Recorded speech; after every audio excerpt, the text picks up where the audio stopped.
I think that's going to be, I can find out that if I see it. We're ready whenever you are. Welcome, everyone. Yeah, this one. Well, this is just Dangle. packaging, DOE packaging, and I just put in type B cask, and this came up, so I'm going to confirm with somebody this is. Well, I think, I mean, guys, Rather than read off the names of the members of the committee, we'll just do that when we go around the room. Just a couple of housekeeping things while we're at it here. We encourage participation, and we've got plenty of seats up front here, so if anybody would like to sit up at the table, gosh, move on up, we'd be delighted to have you. I'm asked to stress that these meetings are recorded live, so please state your name and affiliation before speaking, and also be warned that the mics pick up idle chatter. And stay on the subject if you would. When you do speak, if you come to the rostrum over here, you'll be picked up properly on me, and so you'll go out over the internet. It's not necessary for the public comment period to sign up for it, but we would like you to sign up if you're here at the meeting, and the members of the committee, which did I say is the Strategic and Legacy Management Committee, have got a sign-up sheet right here, which I would appreciate your signing. I think that covers the basic stuff. I only had one other thing of a personnel nature, and that is that Jessica Granger approached me just before the meeting today and said that she had just got a wonderful job in Washington, D.C., so she'll no longer be with us, a member of this committee. So we wish her all very well. It sounds like a good job. And the only thing hanging there is from last time around, a letter from the Defense Nuclear Facilities Safety Board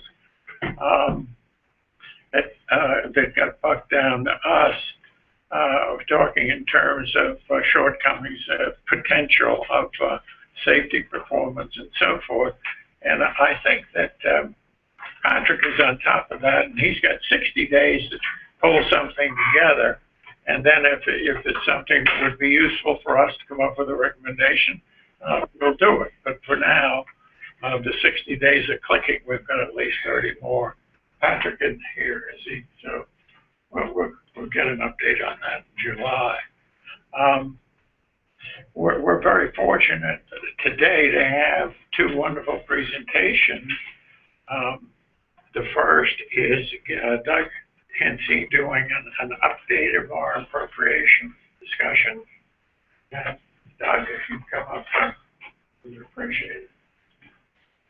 Hi, I just wanted to let you know that Deidre from EPA is on the phone. Hi, Deidre. Thank you. Hi. Hi. I'm going to put myself on mute. All right, and Rob from EPA is also on. Hi, Rob. Hi, Rob. Hello.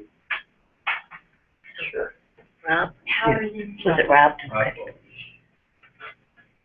I'm Doug Hensey. I'm the Assistant Manager for Mission Support. I'm also the Acting Chief Financial Officer. Today what I'm going to do, like I do a couple times during the year, is give you an update on the budget. So at any time that you have questions, just stop me and ask me. If I don't know it, I'm going to refer to Rich, and then Rich will have to get the answer for you. All right, let's get going here. Again, I'm just going to talk a little bit about what is the budget environment that we've been in this year here, pretty similar to previous years, and then talk a little bit about the accomplishments that we are expecting to achieve this year, and then also how that translates into fiscal year 15 as well. Okay, where do we stand as far as the budget challenges? If you recall, it seems like such a long time ago, but it wasn't that long time ago. At the beginning of this fiscal year, we had a lapse of appropriation that lasted through much of the month of October. And that lapse of appropriation is much worse than an actual continuing resolution, because that means we had no money. So what we had to do was we operated the site to different programs on the carryover money that we had from the previous year, but at the same time we had to pretty much cut back all operations possible, so we went down into a safe and secure posture. So for the most part, the entire month of October, there was very little work scope that was completed. On the 17th of October, during that time frame, we then had a continuing resolution, and that lasted into January. You see there, January 15th. So we didn't get the appropriations, the final omnibus, until January 18th, and then it has to, the appropriations has to go to the Office of Management and Budget, get a portion to the department, which then allots it to us, and then we give it out to the contractor for our work. So what that means, and the reason I'm telling you that is because that means that we really didn't ramp up to start doing work until the end of March timeframe. And that has a significant impact on the scope that we can actually accomplish, because if you take away half the year, to a certain degree, it doesn't make a difference how much money you throw at us. There's only so much work that we can get done because a lot of it has to be done sequentially. Looking at the appropriations was actually not too bad. You can see that the congressional request was $1.209 billion, and the omnibus we actually got $1.255. So it's actually a little bit more, $46 million more than what we asked for in the congressional request. And most of that funds was used either or directed towards the salt waste processing facility and the liquid waste program of that $46 million. Okay. Looking into 15, where do we think we're heading towards 15? You might have recalled that the Budget Act of last year was actually for a 2-year period. It was for fiscal year 14 and 15, and that actually set the top line spending for the government. In 14, it was $1.012 trillion, and in 15, it's $1.014 trillion. That doesn't mean that everything is set for all the programs down below and all the appropriations bills. So as we go along here in the year, Congress is starting to take up the fiscal year 15 budget request, and we're starting to hear that we're, just like in previous years, heading toward a continuing resolution. That we may very well not have that appropriation that we would love to have at the beginning of the year. And now, how long has that been? Every time we ask this, now it's going, I think 1997 was the last time that we've had an appropriation beginning the fiscal year. What year is that? 97 or 98 was. So it's either 15 or 16 years. Okay. This year I just put up there because I didn't know who on the subcommittee here was new. I think everyone that's here, knows this is just the way that we have the setup of the PBS and just what the functions are. Because what I'm going to do is spend most of the time here talking about the table, which I've actually shown you before. Okay. I know this is hard to see, but again.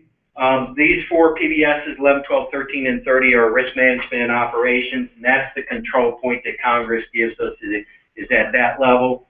And then PBS 14, which is liquid waste, also includes a couple projects, salt waste processing facilities, salt, stone, and glass waste storage. Those are individual control points within the 14C. And when I talk control points, that means that's the buckets that the monies are split up into. So you can't just use money. And in this case, even though it all might be in PBS, the program budget summary, and PBS 14, you can't take it and move it between those different projects. It's not allowed. Okay. And then we have a couple other areas down here. PBS 100 is community regulatory support. That's support we get from the DHEC folks, support we get from EPA. It includes the CAP funding. And then the last down there is safeguards and security, and that's for the protection of the special nuclear materials.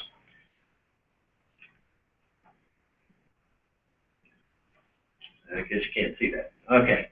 A couple things I just really want to point out. Again, this is just the spending bill. You see that the 1255 versus the 1209 that was requested in 14. But I really want to talk a little bit about 15. The 15 budget request went up to Congress in February, and just the last week or so, the Congress has started to take action on it. Okay? And we actually have seen the House budget appropriations, the budget committee markup of the funding. So let me kind of go over that. What has come out of the House is that the risk management operations, which is 416 up here, they've reduced that by 18 million to a 397 number. If you can compare that to what we have this year, it's 432. So we're operating at 432 and it goes down to 397, which is comparable to what we operated under in fiscal year 13. Normally in the markups, there's some normally a discussion of why there would be some sort of change from the request, but we haven't seen anything. So we're not quite sure what is the reason for that. Again, it's just the House Budget Committee subcommittee markup. Coming down to the salt waste processing facility had an increased request of $10 million up to 135, and that matches what's in the contract requirement for that, and that was the number that the House appropriation approved. The only thing was they made a statement in their markup that the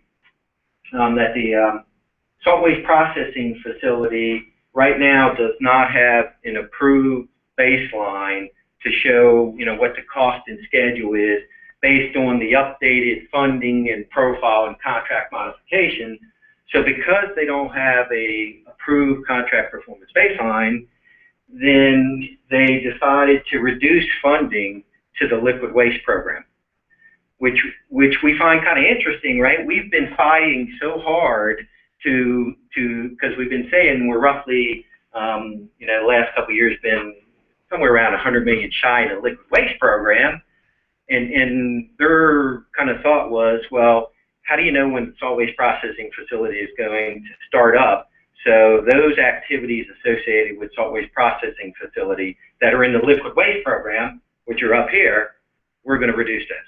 So they reduced the liquid waste operations account by $22 million here, and then underneath saltstone disposal, which is the facility we need in order to put the salt, to dispose of the salt, they reduced that by $4 million.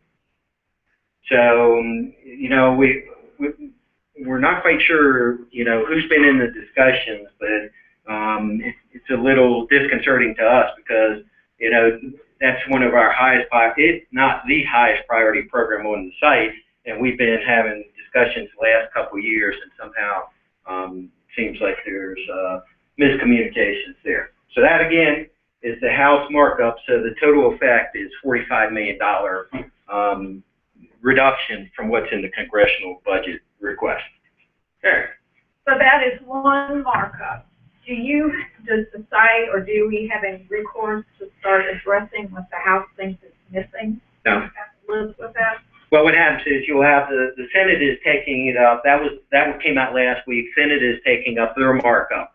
And things we're hearing is it's more towards the president's budget request. And as a bigger picture, it may actually be more than the president's budget request, not specifically for EM, but for DOE. So we're waiting to see what the Senate markup is, and then they'll have to go into conference and resolve the issue. But we were just kind of felt, for example, the Richland between the ORP and the Hanford, they were plus up $2 million. So we're kind of sitting here and saying, hey, they have the same sort of programs as us on the liquid waste, and I'll be that parochial looking at Savannah Riverside. We're actually emptying tanks and pouring canisters of glass, and somehow there seems to be a disconnect. So we're hoping for that conferences between the Senate and the House that they won't go the way of the House. But that's where we're standing right now. Again, I was saying that the Senate was taking this one in the this week, so we're hoping to see something. I haven't seen anything yet from the Senate, from the Budget Committee there, on what their markup looks like. But as soon as they do, we'll let everybody know. Yeah. Okay, so it's Marilyn Parson Cap. So it's 45 million reduction. 22 was from liquid waste, and the other was salt waste. No, 4 was from Saltstone, a project here. Yeah. Okay. 37 went down to 33, And then I told you about the 18 million reduction up in the risk management operations. And then there's some rounding. I don't know, it's 18 and 26 is 44, but it comes out to 40, 45 when you add up all the dollars. Doug, Marilyn, are you? Was that it? Marilyn, we do. Thank you. Bob Dorcat. Doug, I made a note here that the miscommunications, you know, when the Congress is looking at DOE's budget, and then you get down to the EM level, and I thought what I heard was, you know, your comment was, you know, do they understand? You know, this is my interpretation. Do they understand exactly what the specific needs are at, say, at SRS level? And you know, then I'm thinking to myself, representation. You know, how do you get your voice heard? You know, to make sure that they're not spinning their wheels, so to speak, in the budget hearings, and then you know, they make some decision, and then it has to be overturned because, oh, you know, it's not what we need, or you gave us too much here and not enough over here. What communications does exist, Doug, when it comes to the? I won't, you know, Bill Taylor back there from our public affairs shop wants to weigh in, but there's all sorts of communications, and you're not going to see a direct communications from us, you know, especially the site federal up to the Congress head off.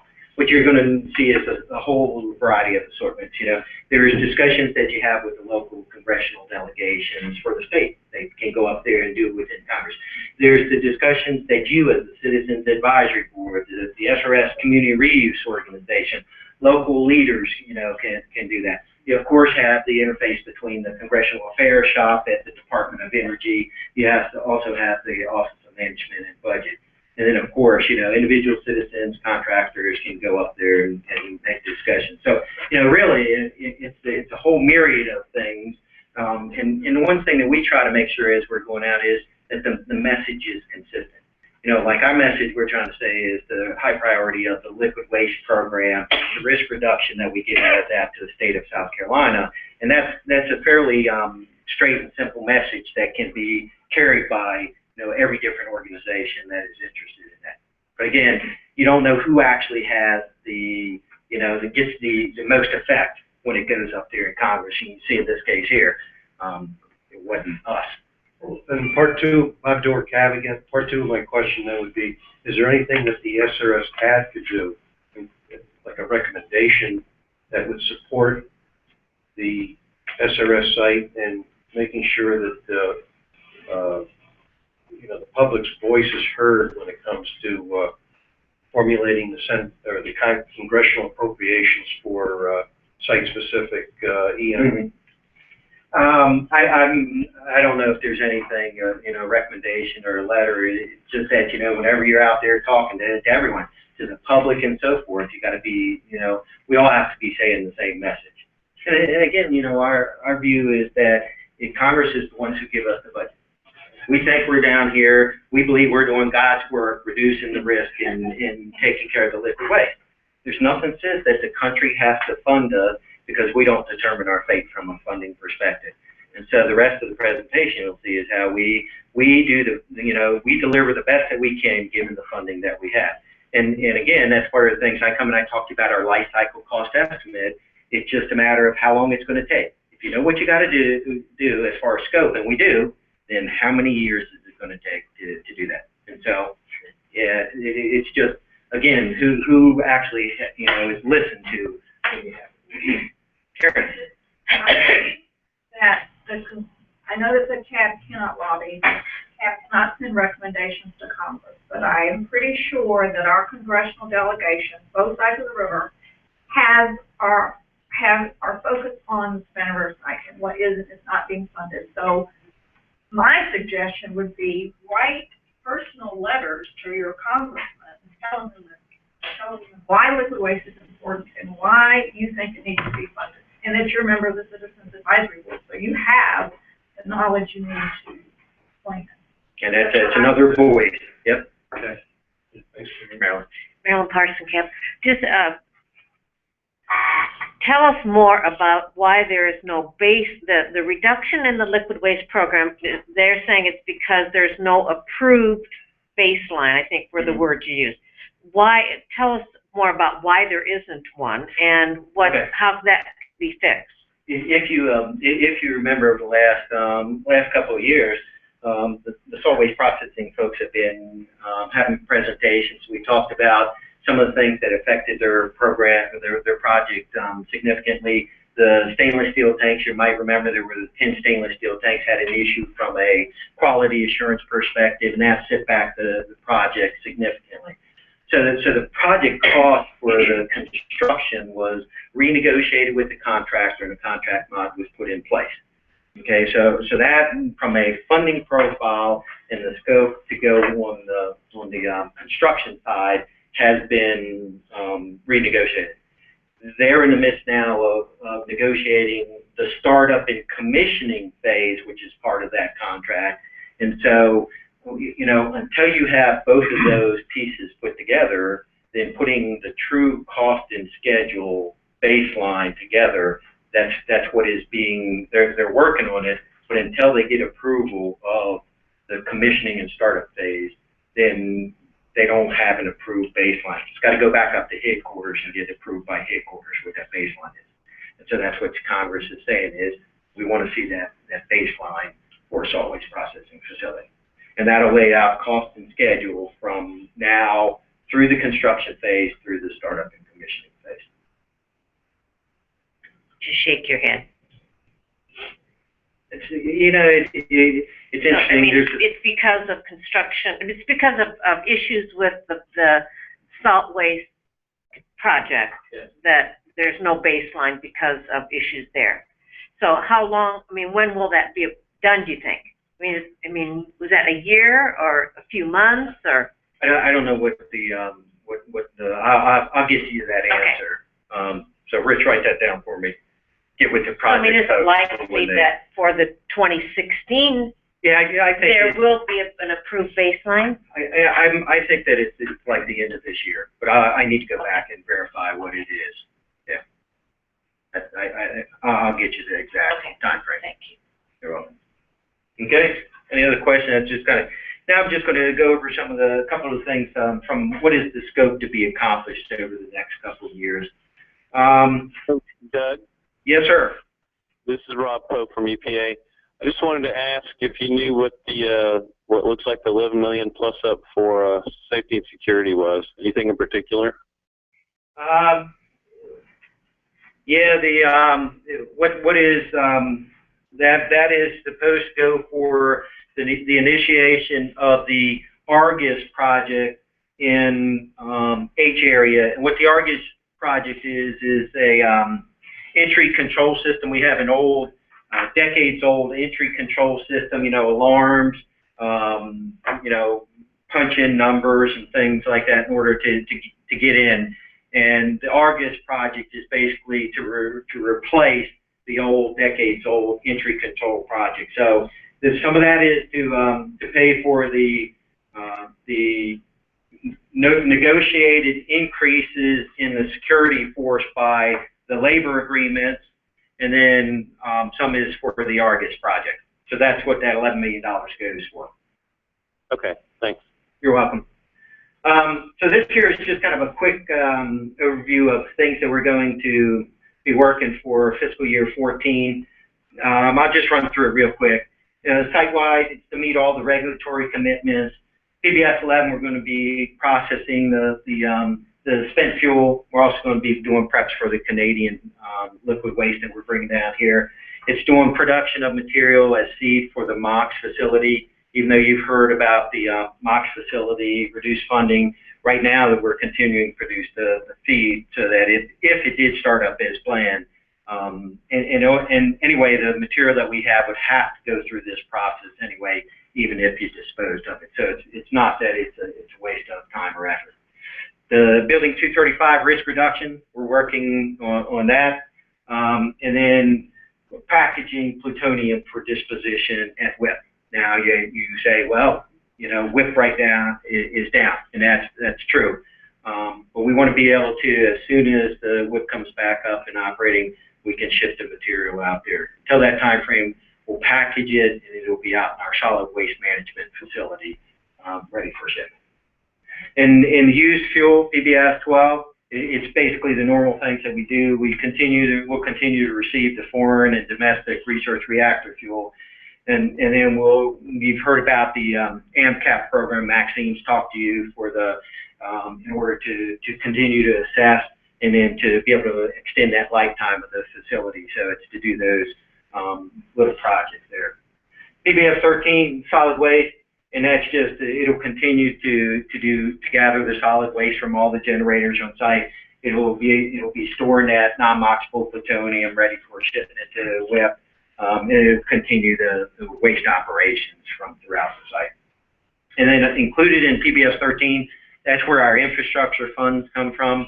And so there's a couple infrastructure projects that we have funded this year. We're replacing some of the Savannah River National Lab hot cell windows. I don't know if Terry's going to touch on that later this afternoon. And then it's also to replace the Savannah River National Lab fire suppression system to bring it up to date. Other things for liquid waste, this year we're operating at a reduced rate, 125 canisters a year.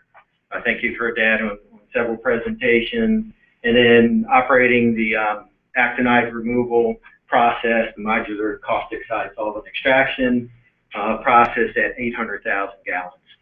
The last thing, we've been processing more than that in the last several years, but again, we'll be limited. Okay, we'll continue to complete the activities for closures of tanks 12 and 16. 5 and 6 were already closed, but 12 and 16 are being worked for completion by the end of 15. And then continue to do salt zone disposal, unit 6. Safeguards and security, normal stuff, protect the special nuclear material that we have out there. And also, there's some enhancements to the H area that came about as a result of the incident at Y12. So we have to add some security enhancements to the facility itself. And then soil and groundwater, you can see there's over 100 enforceable federal facility agreements. We have to operate the remediation systems we have in place, 39 of those. And then you can see maintenance and surveillance and so forth. And the big thing down there that we're taking on is to start the design and field work or the field preps for the D area ash basin. That's out there at the old coal-fired power plant. And now that we've closed that and started up the biomass facility, we have to start closing those ash basins. And then that's a big priority for the state and EPA as well. Okay, that's 14. Now I'm just going to go real quickly. And what I want to do is just kind of compare the 14 and 15.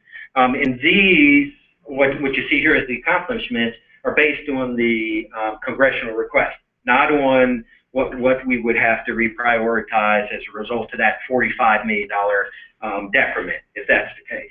And what you'll see in here for the 14 and 15 is they're pretty consistent.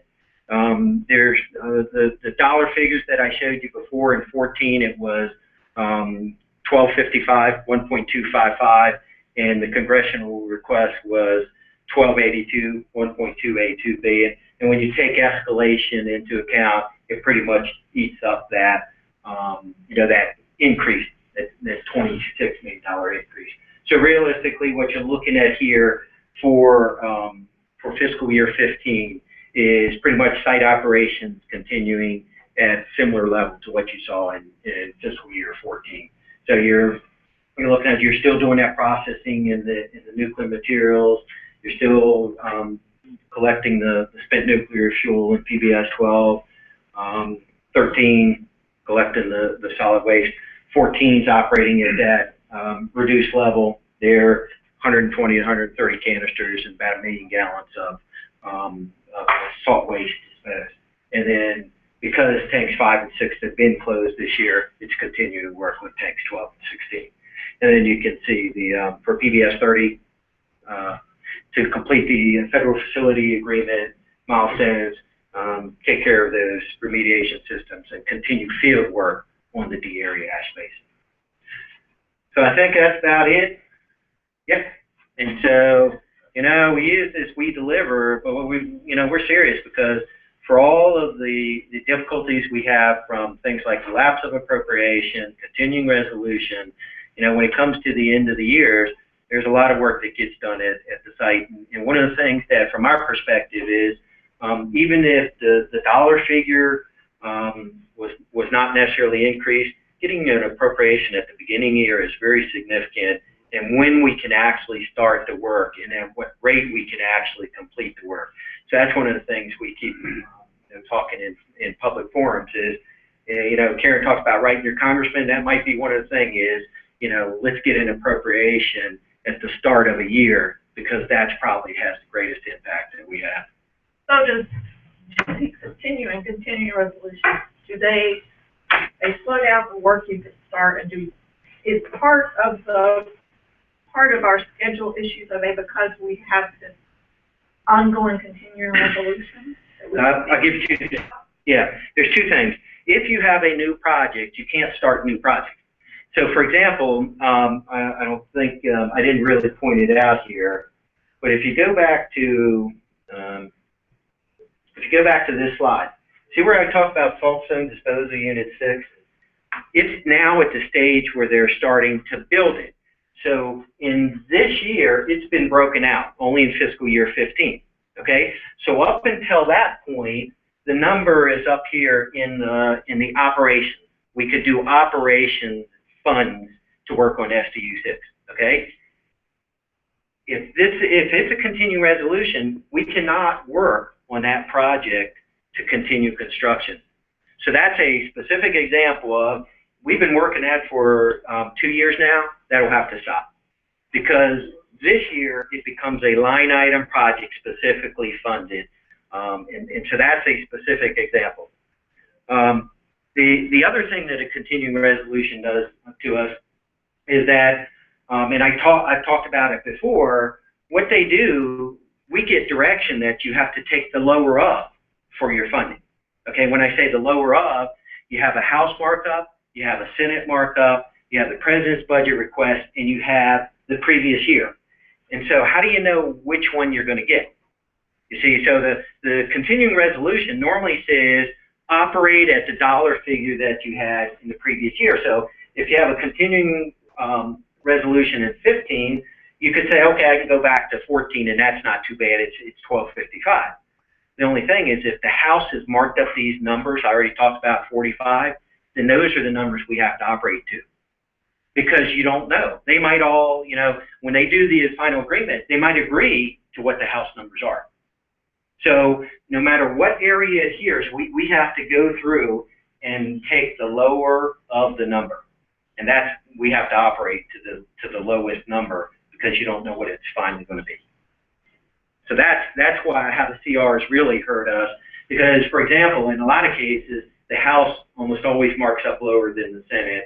And nowadays, it's lower than the congressional budget request, which means in most cases, we're operating to the House markup, which is lower. And then again, you go through the continuing resolution and you get the appropriation at a higher level. You're so far into the year that sometimes you can't ramp up at that rate. And that's especially what happened to us this year. Doug, Bob Dorcab, you probably answered this question before. Then, when the final decision is made in terms of is it continuing resolution money, or is it some actual appropriations money that's been decided between Senate and House? But because you've been delayed, you're really not going to be able to implement everything within the scope of the fiscal year. Do you get to carry forward the money, or how does that work? Mm-hmm. Yeah, it's interesting because we get beat up if we carry money over. Because, the thought is that you should have asked for the amount of money you needed for that year, and then you carried it over. And then, we try to explain, yeah, but you didn't give me the money till halfway in the year, and so I couldn't do that. So we get to carry it over. There's only one account. It's not up here. We are lucky in that Department of Energy and all these are no-year funds, which mean they don't run out. most of the other government agencies, Department of Defense, Homeland Security, most of them have 1-year money. So that money automatically runs out at the end of September after that first year. So that's why when we had the lapse of appropriation this year, a lot of the other federal agencies had to furlough people and stop contracts immediately. Because we have no year money, our money carries over for as long as we have it. So we still are closing out some contracts, and we have some money from 2005, 2006. The only funds that we have that are not no year funds are the federal salaries. That's only 2-year money. So we have to use it within a 2-year period instead of 1. So we don't have a problem for carrying it over. So what we start doing is we try to make sure that we justify what the amounts are and why we would carry it over. Just like going into the year, if you can forward fund some things you know you're going to need next year, then you try to use the funds for that as well.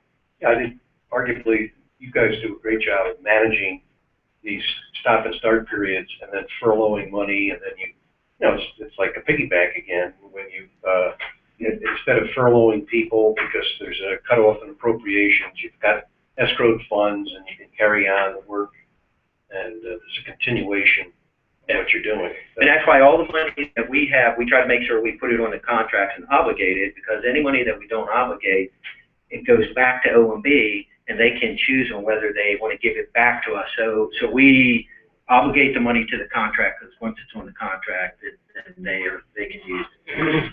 Anything else? Yeah, but you mentioned 120, I think, to 130 canisters, this money that you're going to have. If you were doing 100% capacity, what would that number be? Yeah, or the design throughput of DWPF was approximately 400 canisters. Our planning numbers that we've used was somewhere around between 325, 375. We've reached up to 277, I think, was the best year that we had. So we could, and so we made, when I say the design throughput of 400, that was based on the design of DWPF when it was constructed. We've made enhancements such as bubblers and other things to the melter itself. So we're pretty confident we could get close to that 400 canisters. The big thing that you have to have is you got to have space, because one of the things we're now running into is blast waste storage building is getting full. So you got to have a place to put those canisters. And that's just like salt zone disposal unit. It's where you're disposing the waste or temporarily storing it that's starting to be the limiting factor. The real purpose of my question, I guess, is just to point out how budget cuts do more than proportionate damage Oh yeah, to the amount of work that we can do. you betcha. You've got the fixed costs that are there, and they get taken care of no matter what. And so all the cuts come from incremental costs that are incurred in doing the work. The making progress. We're gonna fund the MinSafe, aspect of it, and that takes up a large portion of the funding budget of our $1.2 billion. And when I say the minimum safe, that includes things like pension and so forth. So that's roughly around $900 million of the $1.2 billion. So the amount of money you have to actually make progress is significantly, it's fairly small. Like Clint is saying, is a little bit of funding there goes a long way in what progress you make. Any other questions? Oh, Marilyn. I just have a logistics question. Several times lately, we've not had the copies of your presentations at the time of the presentation. Can you tell me why that is? Because I didn't put it together until this afternoon at 1 o'clock. Well, Forgive me for that. But I think it would be, I think we would appreciate it if you would try to get them to us ahead of time. Okay. Because, I mean, it's, you need a little, I would like to be able to look at that and make comments on that. And the small print, I mean, I can read it, but it's difficult to read. Not this one. I think, well, I don't know, back there they probably can't read those. But at any rate, would you try? Because in the past, you've always had them. But I know in the last year, I know you're probably really busy, and we appreciate that. But if you would get it to us in time, that would be nice then. Okay. Because your presentations are very important to us. Okay. Okay. Any other comments? All righty. That's all I have.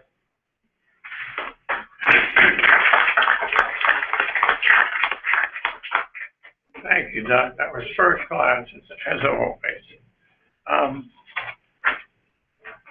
My feeling is that we'd like to take this before the full board. Do I have your support in this? Full board, George? Yes. Full board. I agree, Clint. I guess that's the I'm ready. minute. Okay, so we'd like to go before the full board. All right, thank you. Now, one thing I didn't do earlier, I got caught up in something or other, I didn't introduce everybody.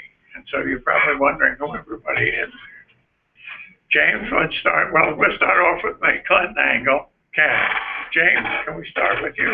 James Tanner, Task 14. Ashley Whitaker, Task 14. Joey Fleming, Department of Energy. Marilyn Parson, Task. Harold Simon, cab. George Snyder, cab. Bob Dorr, cab. Terry Mikowski, Savannah River National Lab. Rich Olson, DOE.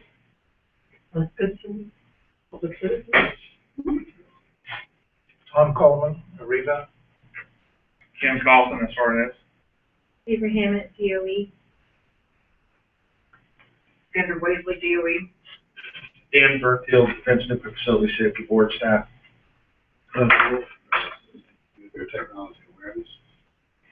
Nancy Bobbitt, Senator Isaacson's office. Angela Adams, DOE. Scott Simons, DA.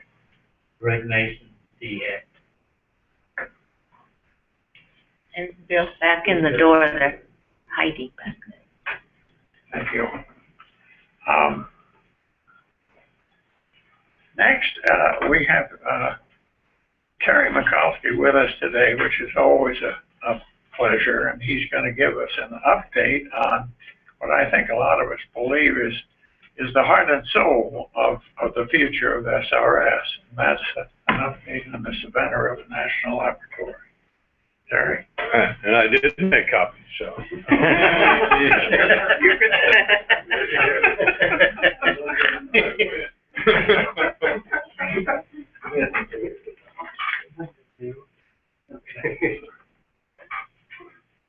Got them going on the other side. Thanks. I made 30 of them. You guys want them back there? Yeah.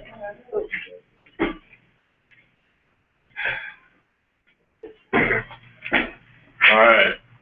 I'm going to move through this kind of crisply. I have to throw out the first ball in the first pitch of the United Way softball tournament this evening. Okay. So it doesn't pour on us. So thanks for inviting me, and appreciate the opportunity to give you an update on the National Laboratory, and I certainly appreciate Clint's comments about it being a important part, if not the center of the future of the site. And maybe it's good to say, so really just doing this to give you an update.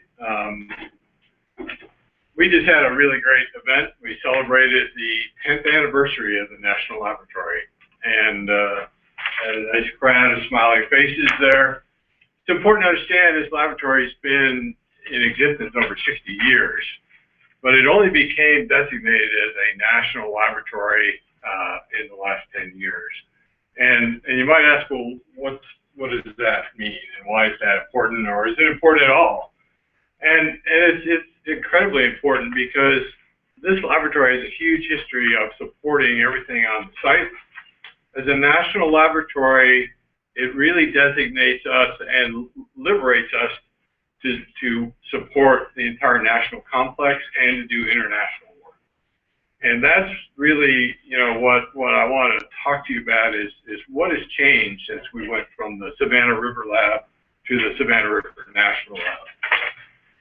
And so national laboratories, there are 17 of them around the country, and there are what are called single-purpose facilities. These have some large instrument or one, specific, science experiment that they do, and they tend to, they vary in size. They're typically a little bit smaller laboratories, but they're very well-defined purpose. And so they're not going to change much over time. They're going to focus on that purpose. There are multi-program laboratories. And these are laboratories like some you'd recognize, Oak Ridge, Sandia, Pacific Northwest Laboratories, and they actually operate across a number of different national programs. These are laboratories that I came from Sandia National Laboratory. We tripled the size of that laboratory.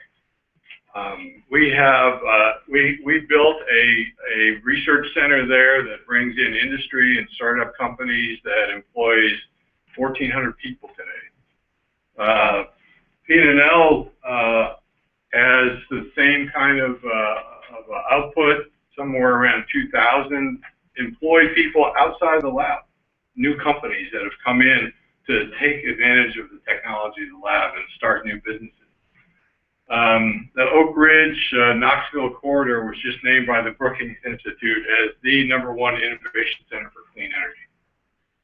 This is really, you know, it's an exciting future, an exciting picture of where national labs can be and how they can really affect the local community and the national picture. So where are we? We're kind of an odd duck in this. We're a smallish laboratory. We're probably about a quarter the size of the Pacific Northwest labs. 250 million a year is kind of our budget that we operate at. But we are multi-program. And so we are positioned very well for that kind of a expansion and development. And what does that mean by multi-program? It means that we offer stuff that people will come and pay to use. So you just saw a presentation on congressional budgets that are brought in through the line item. I don't have any line items. I have customers. These are what my customers look like. They're people I have. We work with over 90 companies and universities. I work with 20 different federal agencies and departments. And they only come to us if we give them something that delivers value. And more are coming. And so, you know, working with our local universities, working with international companies and developing startup companies is really what we're about. So when somebody says, "How you doing?" I know exactly how I'm doing because I know whether somebody's coming to do work with me or not. I look a lot like a business. So here's last year. When I say multi-program, this is what I'm talking about. National security is getting to be almost 60% of our lab. The environmental work that we do is about 35%. And we're growing, develop and grow clean energy. And that's actually a very interesting and exciting area. We offer 4 different things: environmental work, nuclear materials processing, detection and characterization of nuclear materials, and processing of gases. Those are my products. That's what I sell to customers. And we do really hazardous work. Right? We work with hazardous chemicals and nuclear materials. We are the safest national laboratory in the complex 8 years running. That's another reason why people come and work with us. We have a number of facilities. We have our main campus where our radiological work is. That's on the site. We're doing more and more work in the Aiken County research campus. In fact, our company, Savannah River Nuclear Solutions, just invested $3 million to build out another section of that, and 6 new state-of-the-art laboratories. I filled all 6 before they were even open. We're limited by how much space we have right now. We have very unique facilities for handling radiological materials. You heard Doug talk about the funds to invest in upgrading our what they call hot cells. These allow you to work with highly radioactive materials. We're very unique in having a very flexible resource for doing that. And we have a variety of capabilities that go, from, engineering development to biotechnology, atmospheric technologies, and things that have to do with counting very low concentrations of radioactive material. So what do we do with these capabilities? Who do we serve? Well, one of the places we serve is the National Environmental Cleanup Mission. Not just this site. In fact, this site is becoming a smaller and smaller part of my business anymore. We do a lot of work here, but we work at every one of the cleanup sites across the country. I have 5 permanent employees who live in Hanford, Washington right now.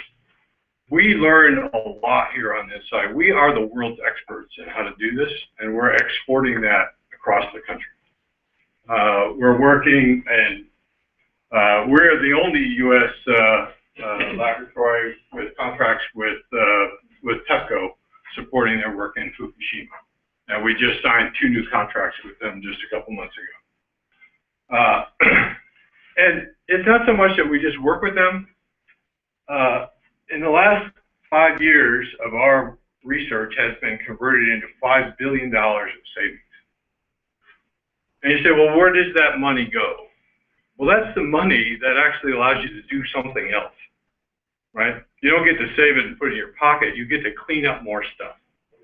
As Doug was talking about the salt processing facility, that's a $1.7 billion facility. It's pretty expensive stuff. You want it to be pretty productive. We developed, working with the contractors, with other laboratories, a new chemistry that will double the capacity of that plant. Can you imagine that? A $1.7 billion investment that was scheduled to produce at a rate of about 6 million gallons a year. Because of the research and development we did, it's now going to be able to produce 12 million a year. That cuts 3 years off the cleanup schedule for the entire site. That cost us about $40 million. That's a pretty good return on investment. That saved us about $1.5 billion. I wish the department had a little bit more foresight about this. And in fact, the new secretary does. And so he's interested in reinvigorating that research program because across the whole complex, there's lots of room to make these improvements.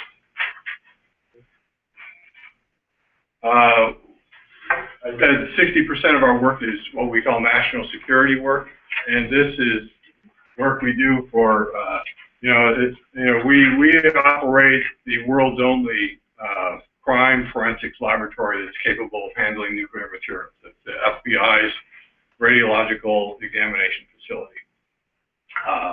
This is, we call it CSI, CSRA. But, it is the FBI's lab in Quantico. We do everything they do, but we can do it in a radiological environment in our laboratory. This sits within the Savannah River National Laboratory. We have a 25-year agreement with them to do that. We do work for the Department of Homeland Security. This was a test we just did in Florida, testing various detection technologies, looking at nuclear materials that might come in through a port. We're the ones that go out and collect this dangerous material and put it in a safe state. And so this year, the president's, the nuclear summit that was held in the Netherlands, the United States had 2 objectives there. They were to secure and return materials from Italy and Belgium. Our laboratory did both of those. I have people working over there for 3 years to teach them how to handle those materials. We built the whole facility, allowed them to repackage it and put it in a safe state. And this is the stuff, that could end up, the way I say it, it could end up in the Port of Charleston in 2 different ways. One in a very safe and controlled manner, another is a dirty bomb. And what we're doing is making sure it's the former and not the latter. Some of the most important work in the nation, I believe. Terry, can I ask a question in regards to that? Is that that investment that we're making to make it safe? I'm very quantitative, financially oriented. Are we getting some revenue, so to speak, from providing this service to get it into a safe state, or is it really our investment to make sure that it eventually comes to us in a safe state? These are our materials. So at this point, we kind of owe it. I mean, we own it. Now the question is, going down the road, there are a lot of materials that aren't ours. And so this could become an international business for us as well, because it's a unique set of skills that we have here. So my laboratory operates in 52 countries. And so we have people overseas all the time, and places, you know, you wouldn't think. I mean, Jamaica, right? I mean, nuclear materials have found their way into a lot of different places, and the opportunity here is to grab them before somebody else does and put them in a safe place.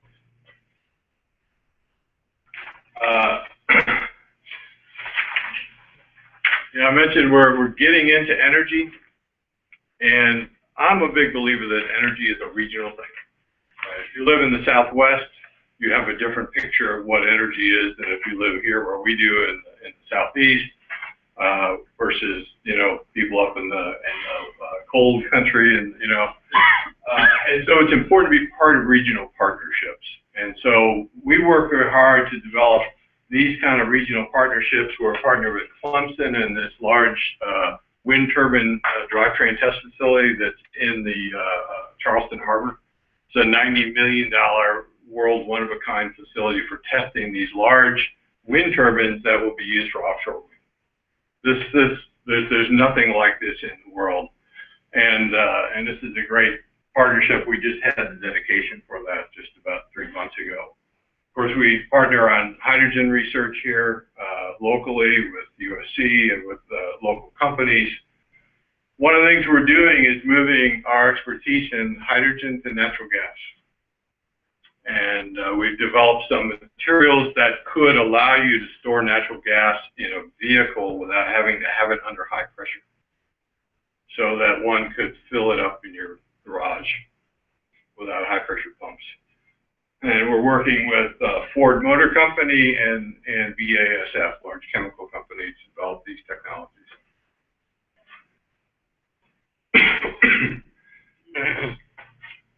It's also important that these technologies get out into the market, that they become part of the economy. And we have just developed a partnership with Hadron Corporation, and they're internationally known experts in microwave technologies for processing materials and all kinds of things. Well, we developed a way to use microwaves to decontaminate materials. And this was something we did for the law enforcement community. They get some evidence in, but it has maybe some biological contaminants. It has things that make it too hazardous for them to handle. We can actually decontaminate it and then without destroying the evidence. Well, it turns out there's a lot of industrial applications for that as well. So they have licensed our patents, and they're planning to build a production facility here in Aiken. This is a company from Wisconsin that we work with. I don't know if you realize, but you know, probably every one of us in this room will require radiological isotopes for our medical procedure sometime in our life. Something like 40 million of these procedures are undergo every year.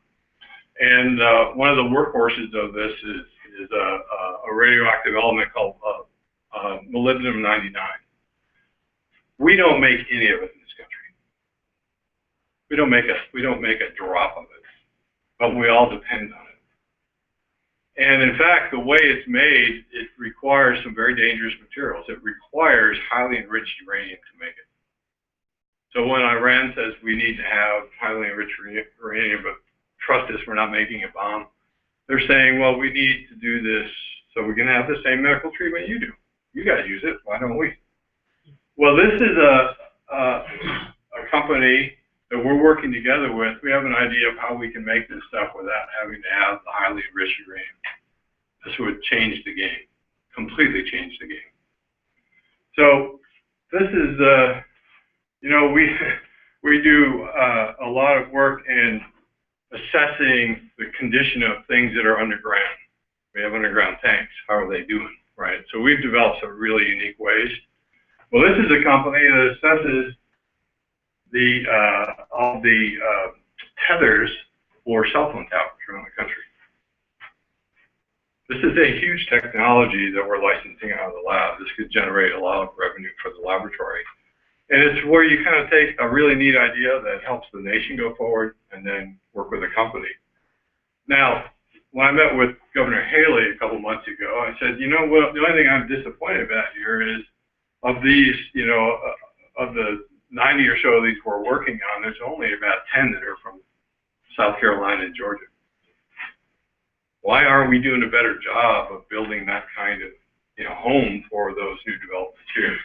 So these guys are in Texas, these guys are in Wisconsin. This one, we're working with one that's building basically a hydrogen-powered battery for laptops would last 15 days.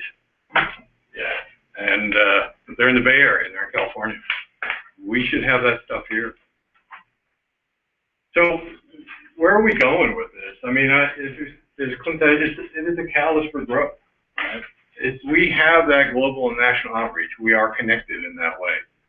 And it's these innovations that drive the opportunities. So we started out with a Cold War. We've moved to remediating. National security is the key, but we've got to build that partnership, that public-private partnership.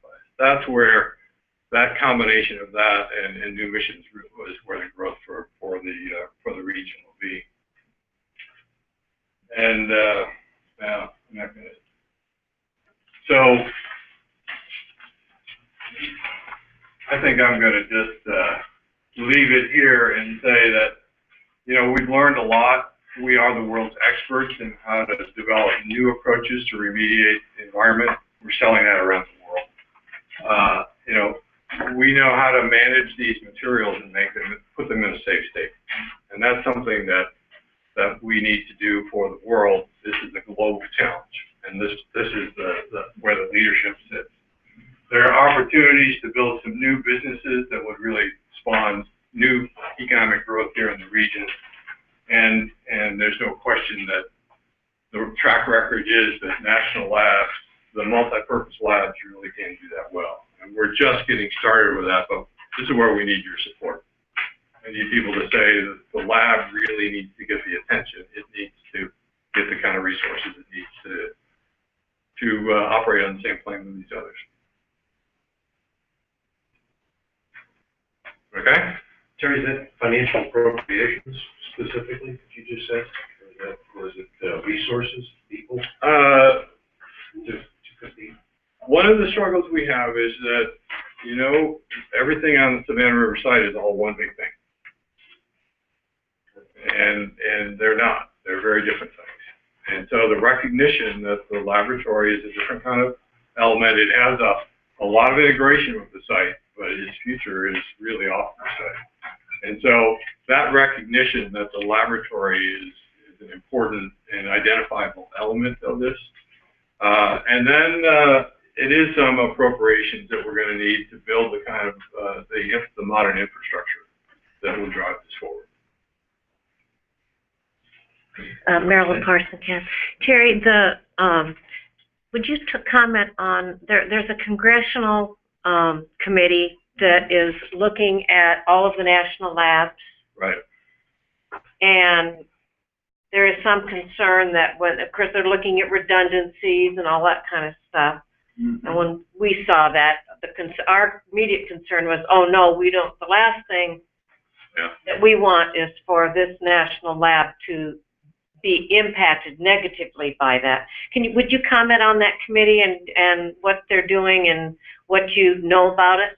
Yeah, I can tell you what I know, and frankly, you know, we're all trying to understand exactly what they're going to do, and you know, they're supposed to look at the effectiveness of the national laboratories, and it's not, you know, it's not a BRAC type thing, but that doesn't mean it won't go in that direction. Right. I mean, so what am I doing about it? I mean, my job is to make this lab indispensable. That you know, there'll be 20 different agencies that say no, we need those guys. But I wouldn't at all be upset to have you make a thing about the fact that don't come here if you're looking for a place to downsize. Because in some ways that's, you know, that's likely, you know, going to happen, is there's less budget, and one of the answers is always, well, we'll just have less players. And, so I take it pretty seriously. I mean, and like I said, what I look at is making sure that I have a place that is irreplaceable to the customer. But, you know, the role of the community in really being an advocate for the National Laboratory is huge, I believe. Yeah. I have one other, if no one else has, what do you have a question? I have one other question. The, in the Federal Register announcement about this German highly enriched uranium that may be coming here, in the Federal Register announcement, it talks about a capacity, a process that your lab is doing to separate the graphite from the highly enriched uranium. I don't know if it's from that. Is it? I don't know if it's just from that. If there are other. It's exactly that. Yeah. Graphite removal from the highly enriched uranium. So, is Germany paying for that, or is environmental or EM paying for that? Germany's paying for it. Germany's paying for that. So they gave us $1.5 million to just look at conceptually, and some of my researchers at the lab actually developed a process, a brand new process. Nobody had ever. In fact, those materials were never thought to be anything we knew what to do with, and now we've figured out at least an avenue that we could deal with them.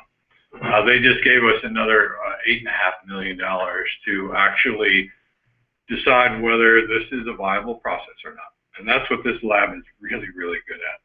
So, you know, we're very good at taking something which is a really cool science idea and demonstrating that, you know, whether or not it can work. And so right now, that's the phase we're in, is to do that work for the Germans, to determine whether this process that we invented really can be used on an industrial scale. And then if the decision is that it is, subsequent steps would all be paid by the German government. So at this moment in time, you have the process. Mm-hmm. Yes. So any environmental impact of that process, if that uranium were, if that spent nuclear fuel is to come here, then the impact of that process is already known and will be part of it. Will be part of it. That's right. The EA, right? That's right. And that's why we're doing that continued research on it, just to make sure that we really understand it and can be confident. So there's almost a ton of uranium. It says there's 900 kilograms. Mm-hmm. So I mean, a lot of it, but I mean the weight, the amount of material must be a lot, right? I mean, the graphite ratio of graphite to uranium, there must be a whole lot more graphite than uranium. And so the problem with the process, other approaches, was that it smeared them all together. And so you would end up with everything was a mess and you had to deal with it. Our process allows us to chemically separate out the graphite and not have it get contaminated with the highly enriched uranium. And that's the key to this, so that you're only having to deal with the really difficult material on its own. Everything else is dissolved and reprocessed in a different way. So the graphite, once it's removed, will be pure, or is it a low-level radioactive waste? That's what we're really developing. I mean, it'll probably be some very low-level, hard to get every last bit out, but it won't be a highly contaminated. Right. And that's if you had to do the whole thing that way, you'd have a ton of the stuff that had to be treated that way. Okay. Thank you. That's good question. Any other questions? I guess that's it. I think you've given us plenty to chew on, and I think we can come up with some recommendations that'll be useful. And I think with a dynamite presentation like this, you make us all feel a little bit better than we started out, to know that we're a little bit of us is a part of all of this. Absolutely, this is a great thing, it really is. We are most appreciative and thankful.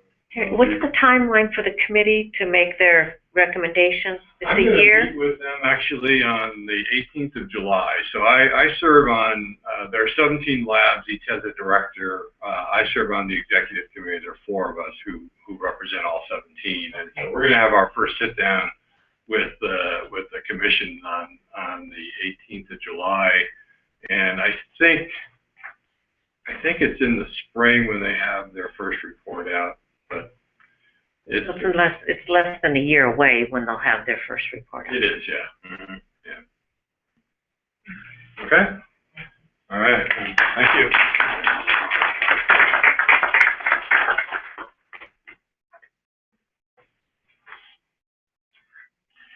Okay, I think there's no question that we want to move that forward to the full cab. I agree. Full cab, please, full cab. At the next meeting? Yes. Now, let's talk a little bit about putting together a recommendation about these ideas. Bob, do you think you can give us an outline as to Does anybody else in the committee have any suggestions in regards to that? I was making some notes, but recommendations to support the SRNL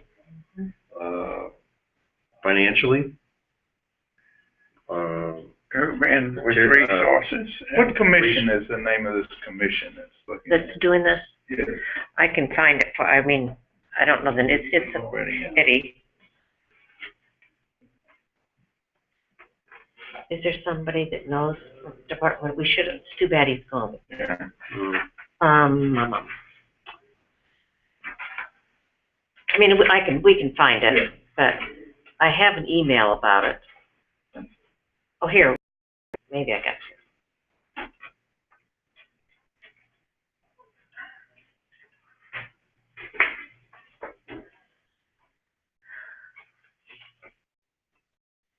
No, I'll have to go back. I mean, I have an email about it.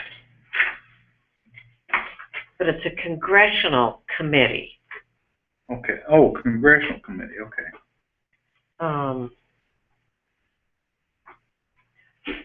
Clint, we got it before the board meeting, right? It was like the week before our last board meeting. Does that sound about right to you? Yeah.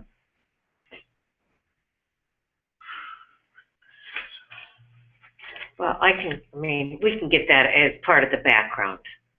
I can get that. But what they're looking at is trying to look at they're going to look at redundancies. So I guess in the recommendation, if we can show from a community perspective, the uniqueness, I guess, that we recognize the uniqueness and the importance, the national importance, I guess, of what our lab here does. Along this presentation, some of the points that we made in the presentation. Yeah. And then basically the recommendation is certainly to keep it as a whole, no downsizing. Yes. And to see if we can shake some appropriations loose to do some of the things that they want to do that we can't fund now. And the resources, both in materials and manpower. Mm-hmm.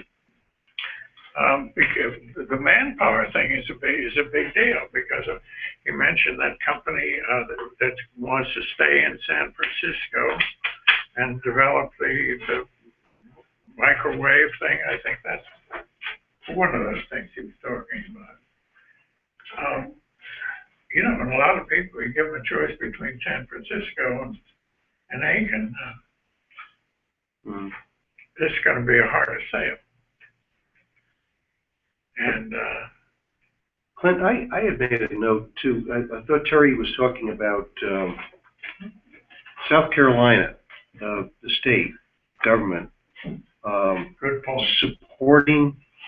I'm going to say this and then chime in here if I'm not saying it correctly. South Carolina state government supporting the SRNL because they support industries that would economically benefit the state of South Carolina? Is that? Correct. And he said he told the governor that only 9 out of 90 corporations they do business with are South Carolina based. Right, right. So that's another thing we ought to say that we ought to get behind. So the recommendation would,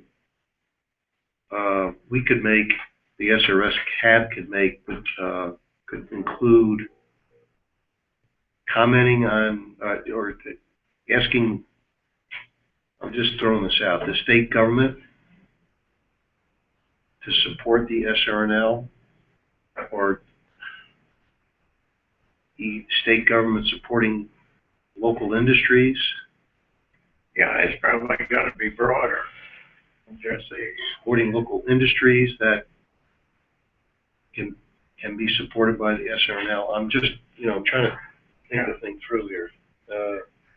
we probably need to figure out what they do now for Well, their you talked company about to come that. here. Yeah. And because the specifics, but I do know several people have told me that what South Carolina does as compared with our competition is minimal. What that means, I don't know, but we ought to find out. Mm-hmm. Okay.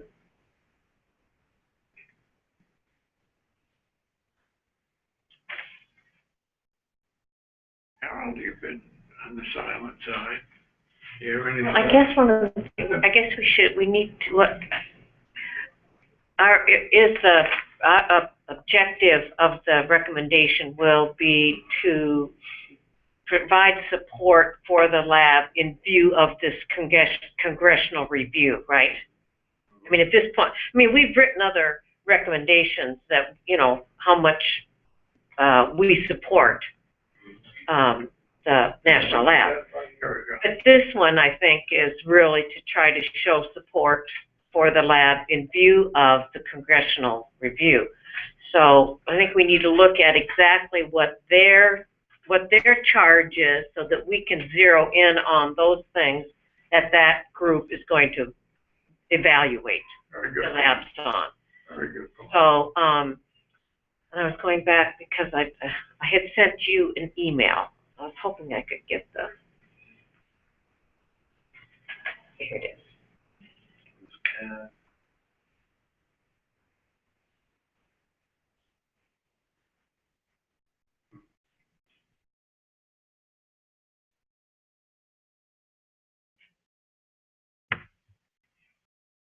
Commission to review the effectiveness of the National Energy Laboratories will be co-chaired by Jared Cohan, President Emeritus and Professor of Civil and Environmental Engineering at Carnegie Mellon University, and J.T. Galther, President of TJG Energy Associates, who served as Deputy DOE Secretary and Associate Director of the White House Office of Budget Management Budget. The Commission was required by Congress in the Omnibus Appropriation Bill for fiscal year 2014. What was the name again? Commission to review? Yeah, okay, here's the name of it. It is Commission to Review the Effectiveness of the National Energy Laboratories.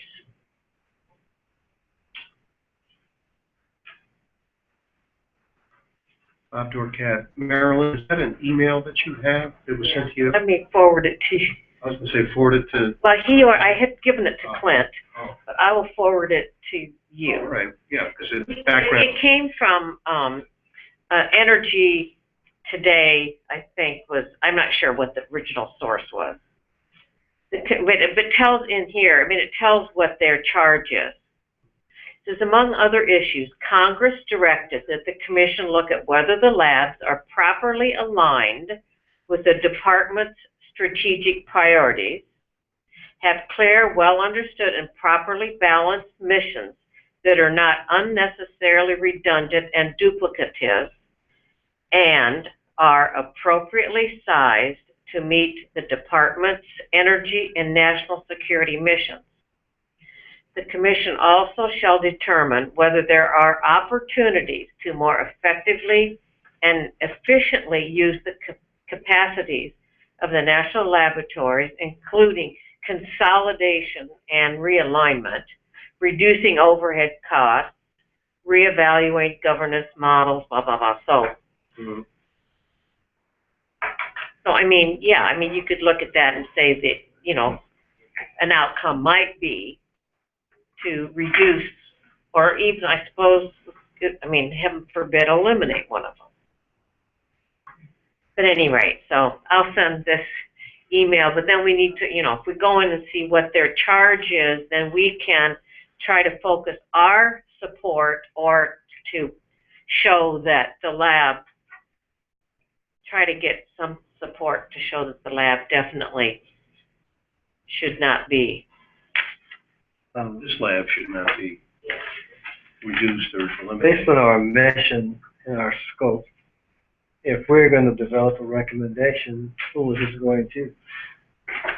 If we're going to function Well, within it our has to go scope, to it goes to the- EM. It has, yeah, it has to go to EM. Okay. We'll have to think about it. We'll look at what the, I think we need a little time to look at, as a Develop. group, look at what this commission is going to do and see how a recommendation would be a benefit. I'm not sure what we can tell EM to do, but. I'm Rich Olson, DOE. Just a fact, of the 17 national labs, SRNL is the only EM laboratory. So you might want to put that twist in. If you reduce this one, you're reducing the EM focus. So, Okay. I think you could play this from the EM perspective, but we're the only EM laboratory. Oh, okay. Okay. Very good. Okay.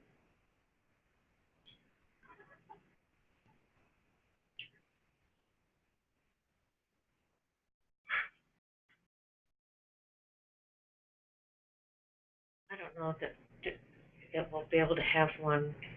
Well, I don't know. do you think we'll be able to have one for the next board meeting, or we need another committee meeting, you think? When's the next board meeting? It's July 23rd, something like that. Think we can have one? Well, let's all just take a look and Google around a bit, and see what type of format we can come up with. There's got to be a draft, and then the draft should be reviewed by the committee, and then the committee can finalize a recommendation that then can go to the board. And I'm not sure that can all be done by July. I mean, it's June now. You've got less than a month. You can't just put together a recommendation and I think you're right. you know. I don't think we can make this 18th deadline. I was asking Terry what the timeline was, because you know, I don't know what the urgency is in terms, will it matter if we don't have a recommendation to discuss until the September board meeting? I mean. Right. Well, that's a good point, Marilyn. I mean, Can we find that out, Rich? we're talking about the budget. The importance of having something in by the 18th. He just named the commission May the 22nd. The commission was just named. It's just, Yes. I don't know, their deadline, I think there's a year before, almost, you know, these commissions don't do anything real quickly. No, that's. I mean, I don't think that there is, I don't think there's an urgency for us to have a draft for the July board meeting. But, you know, we'll have to go back and read more, but. No, it'd be more his 18th meeting type of thing. Yeah. So maybe if we did some more background work and then just by email or anything, if we can get it, maybe for the next committee meeting. Yeah, we can always, You think? we can have a little get together then. See what we've got.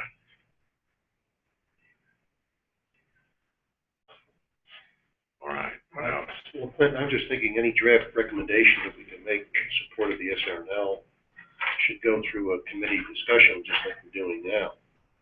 And that would be the next meeting would be August, would be the earliest we could do that. And then we would discuss the recommendation and make any changes to it, and then that would be, then we can approve it for September. September meeting, yeah. But anything else would be kind of premature. Yeah, I think that's the timeline to follow, except if it's really important to do something right away, and then we just have to fire.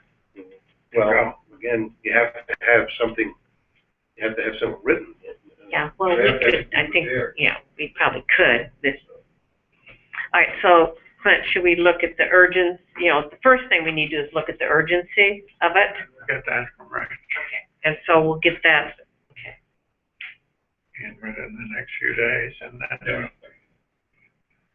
In the meantime, but another follow-up thing is that I will find the information about it, the initial information, and have Ashley send it to the people on the committee, this committee, so that you can all, so that we're all on the same page in terms of what the original scope of, what we know at this point that's been publicized about this commission.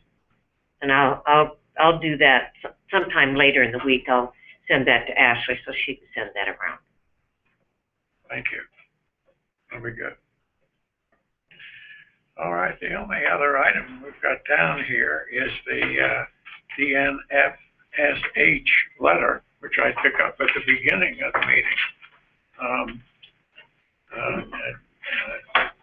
Jennifer is no longer here, but we weren't going to do anything until Patrick got something in on the 60 days that it says that they've got to do something. So let's just hold on this till next time.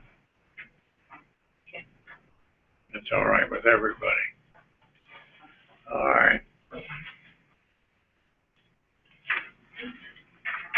Does anybody else, we've still got a little bit of time. Does anybody else have something that they'd like to take the podium on? Got the time.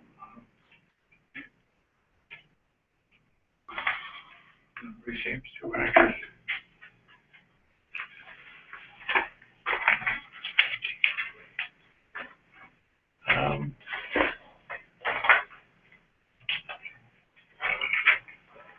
The feedback forms, would everybody fill out these feedback forms? And I think we've all got them up here. And then you all have them out there as well.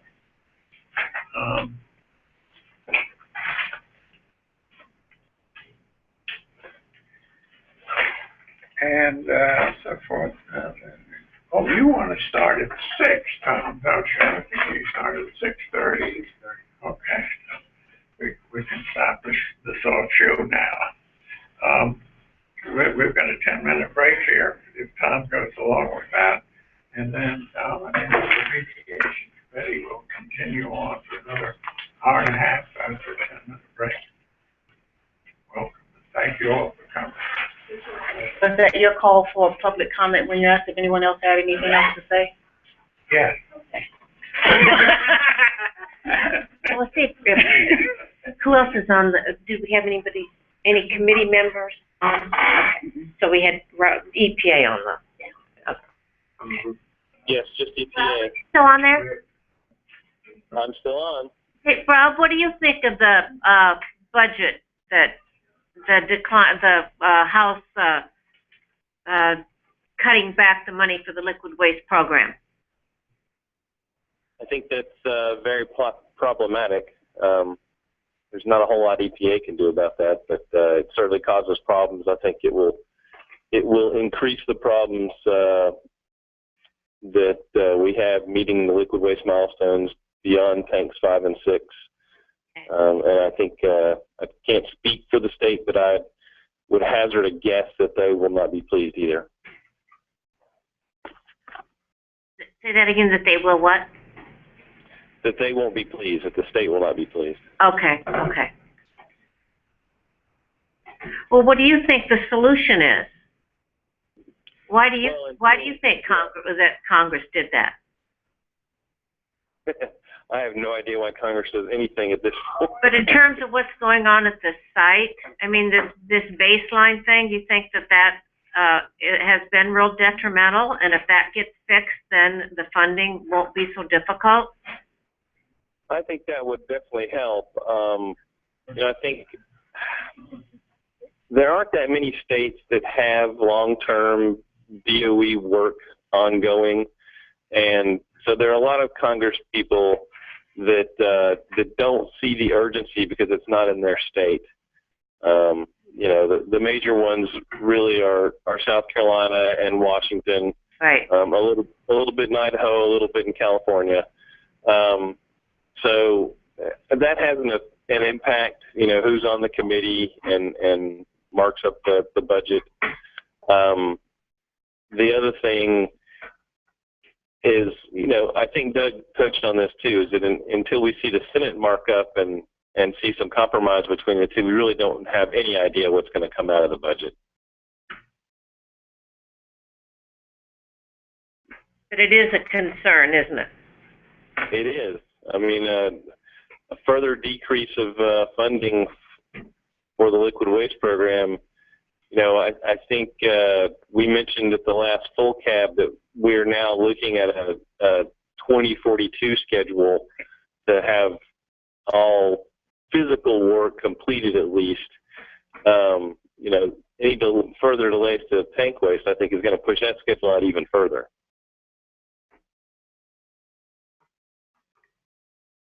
Okay. Well, let's hope that the Senate does something better. Thanks, Rob, for your comment. Sure.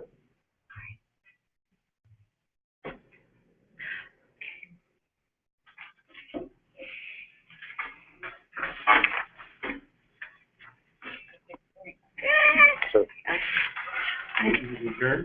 y'all are going on a break? Yeah. Yes. Okay, I think Deidre's going to call back in for the FD&SR meeting. All right, okay. Y'all have a good night. All right. Bye, Rob, thanks. Bye-bye. Steve, get in up there. That's good.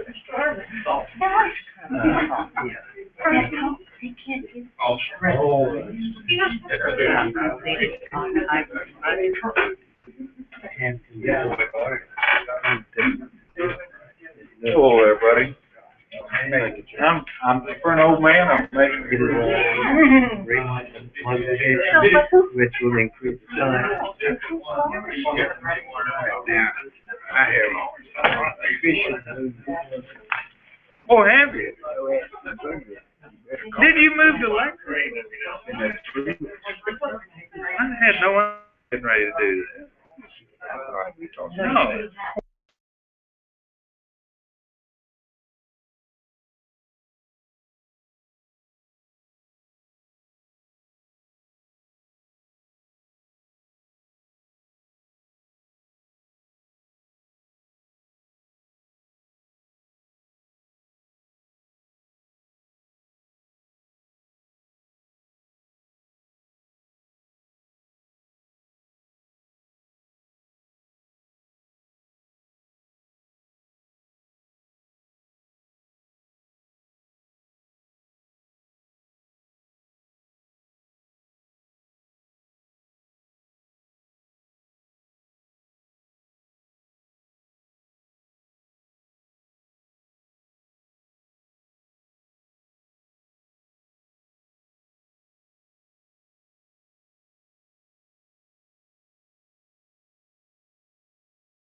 You sent me a picture, I haven't testified yet. which I thought was pretty nice. Yeah.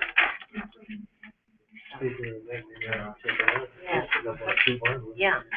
Now, you bought red. I bought Well, white, Mine was Grenache or something. Mine was one. I didn't get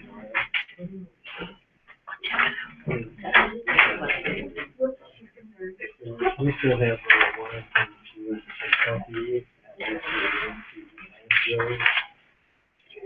You ready? Okay. Okay, if I have your attention, we'll go ahead and get started.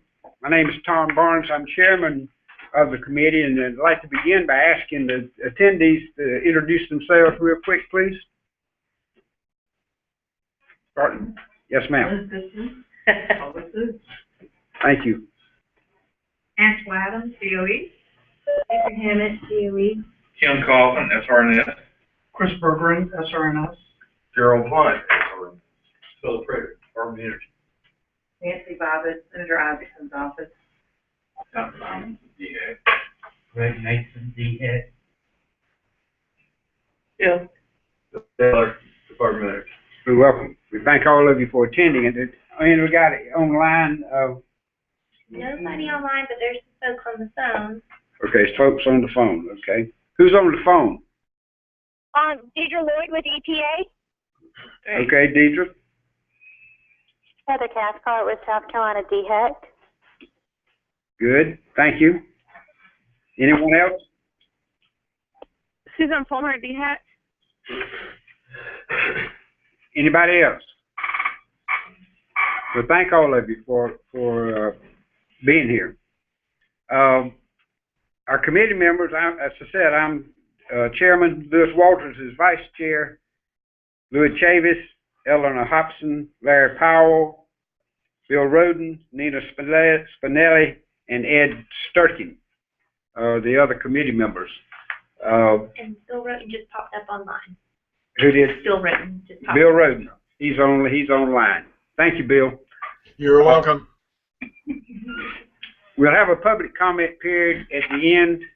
You don't have to sign in to make public comments, but we would ask that anyone that wants to make public comments, please come to the podium so they can, everything's recorded. We want to make sure all the committee members and the people that are online and on the phone can hear you. So that'll come right at the end of the session.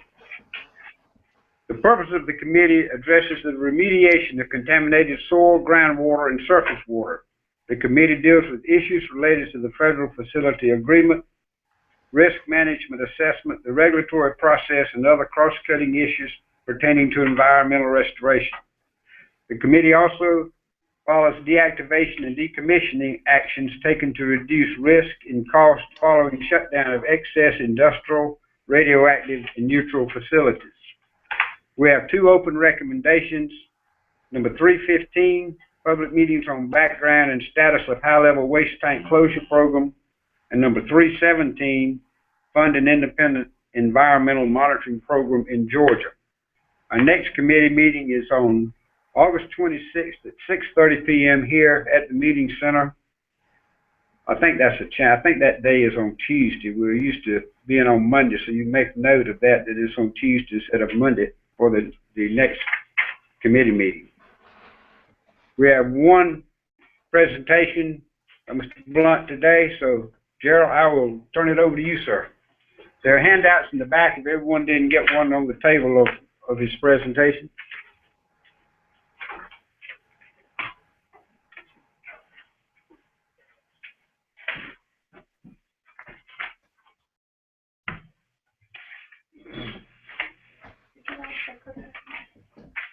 Sure, I can use the clicker. Forward, back, and then pointer. Let's see what forward is. That's perfect. Okay, back. All right. So, you never know.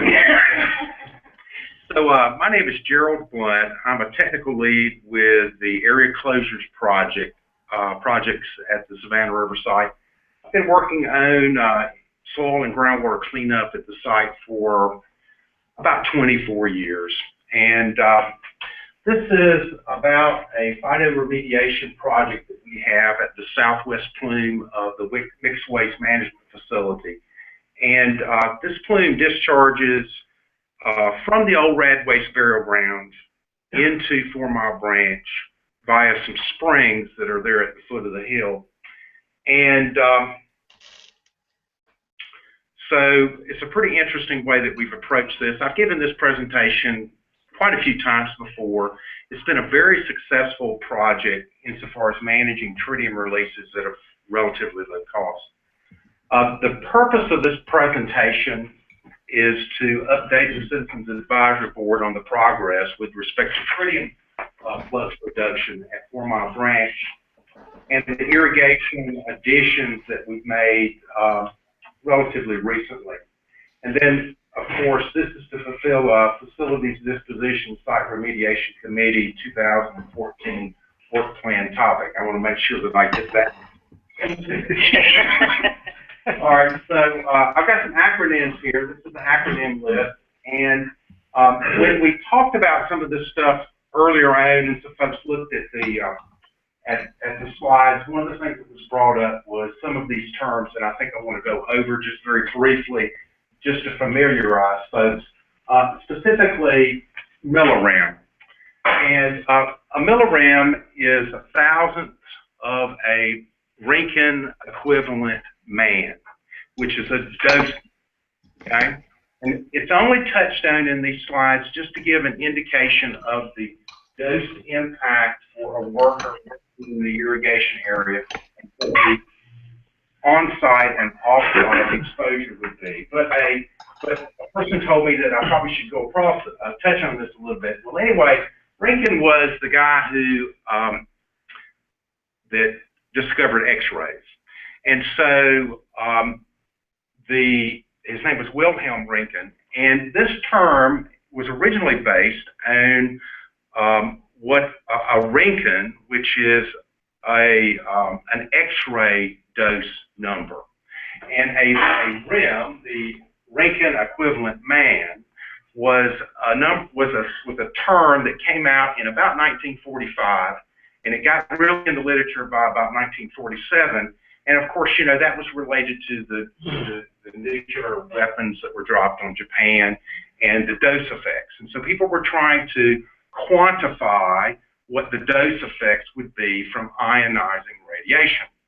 And so this REM, the Rinkin equivalent man, is the effect on biological tissue with respect to creating a cancer. Okay? That's what it's based on, and it's a stochastic number in that it's a probability number. And so the model for the probability of that occurring is a straight line model that basically says the more dose you get, the higher the probability of acquiring cancer. So when you have really, really small numbers, you have really, really low probability for cancer. If you have really big numbers, and you have a much higher probability of cancer. So I just wanted to touch on that. A Curie is named after Madame Curie, and that is an activity number that we use, and it's 10 to the 12th, 2.2 times 10 to the 12th disintegrations.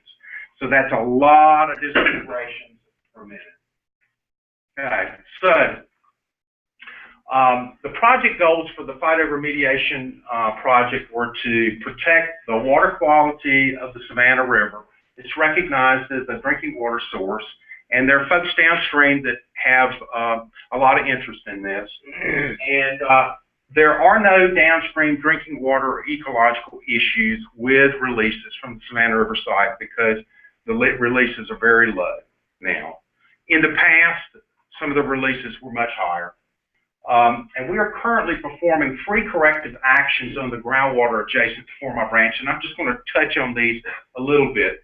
But they're all under the RCRA, under the Resource Conservation and Recovery Act, and they're specifically permits related to the groundwater, and the phytoremediation project is one of those. And the goal of our permit is to achieve a 70% reduction in tritium flux to 4 Mile Branch. And let's see. So where is 4 Mile Branch? Well, 4 Mile Branch sits pretty much in the middle of the site and discharges to the Savannah River. It's the most contaminated stream on the Savannah River site, and primarily what's in it is tritium. And the main contributors to that tritium into the 4 Mile Branch are 3 plume areas here. The one here furthest to the left is the H seepage basins, and it was sourced from some seepage basins the F seepage basins from F area, and some leaks along a pipeline that discharged to the basins. And then to the far right was the H seepage basin, same type of thing. And then the one in question that we're going to talk about tonight is the southwest plume of the mixed waste management facility. And it actually is released from burials that were in the old rad waste burial ground. But because this permit is managed under the mixed waste management facility, it all gets caught under one term. So it's not just the facility proper, it's the whole of the groundwater here from this plume and these plumes in here that are managed by the mixed waste management facility permit. That would be the ones on the north and the ones to the south. For those that maybe aren't seeing my hands on the screen. So then the southwest plume details. So I've kind of gone over this. It's sourced from the old radioactive waste burial ground. Its effects on 4 Mile Branch are tritium and volatile organic compounds outcropping at the surface and flowing into 4 Mile Branch. Now these VOCs are very low concentrations of TCE and PCE, and they're very low. We measure them in the maybe tens of parts per billion in the surface water. The remediation that we have ongoing there, or we have performed, is a 76-acre cap that we placed on the old rad waste burial ground to reduce rainwater infiltration. And so you have the buried materials that are in that old rad waste burial ground, and we want to stop water flowing through those materials, picking up contaminants, and carrying those contaminants to the water table. We also have, and this is the part of it that we're going to talk about tonight, we have a water capture system, which is a dam that we installed downstream of the springs at the foot of the hill, and then we manage the water that we capture in the dam through irrigation. And the specifics of the management of that water is we irrigate the water out. You get direct evaporation from just the spray into the air. You get wetted surface evaporation into when that water runs into leaves and litter on the forest floor. And then you get some infiltration and then pick up by the root system of trees, and you get evapotranspiration to the atmosphere. So the whole idea is because tritium is radioactive hydrogen, and you cannot remove it from water, it is water, half-life of 13 years, the idea is something about managing that water before it runs into the creek, gets into the drinking water supply. So the most effective way to do that is to try to move that water into the atmosphere where you get a lot of dispersion, and so you can greatly reduce the dose potential. Now the drinking water concentration for tritium, or activity for tritium, is 20,000 picocuries per liter, or 20 picocuries per mil. So it's a fairly large number for radionuclides, but it's still, because of the low dose effects of tritium, but it was many times greater than that discharging into 4 Mile Branch, and we'll see some slides of that. Hey, Gerald. Sure. There's no treatment technology. No, there's no treatment technology for tritium. Yeah. In large volumes of groundwater, there's no technology to remove tritium from it. So what Gerald's outlining, what he's getting ready to walk you into, is a water management approach. And the reason we go in that direction is because we don't have treatment technology for tritium. That's one of the emphasize. Yeah, so for like VOCs, you can kind of strip that from water. For tritium, it is water. And so there's so few atoms of radioactive hydrogen in the water that it becomes an impossibility to selectively remove those. So like, for example, A picocurie is 10 to the minus 12, 2.2 times 10 to the minus 12 disintegrations per minute. And so that might represent a few atoms of radioactive hydrogen in a milliliter of water, okay? So if you had 40 or so picocuries per mil, then there's only maybe 80 or 100 atoms in that gram of water, and there's probably 10 to the 23rd power atoms in that water. So it's a tiny, tiny number that's an offending number in a huge sea of hydrogen in the water. So there's really no way to selectively remove it. So anyway, the way this works, this is kind of a corrective action strategy on this slide, and it's kind of like what we would call a conceptual model. What we had is we had tritium plumes discharging into 4 Mile Branch, and then what we did is we created a sheet pile dam where there were springs. We impounded the water, and then we pumped the water from this pond, this impound, and spray it into the forest in order to get dispersion. So we're taking and moving the water from before it goes into the creek and moving it into the atmosphere. It gets picked up by evaporation, evapotranspiration, it gets dispersed into the atmosphere, and then eventually some small fraction of that will condense in the atmosphere, and you might have fallout from rain with it. So back to this millirem thing that we talked about earlier. So what kind of doses are we talking about? Well, from these activities. If you look at what kind of dose that we normally get just being in the population, living on the planet, it's about 360 millirem per year. That's just from being exposed to everything on the planet. Now, a modern member of the U.S. population today gets almost 300 millirems more than that because of medical exposure from x-rays and that type of thing on average per year.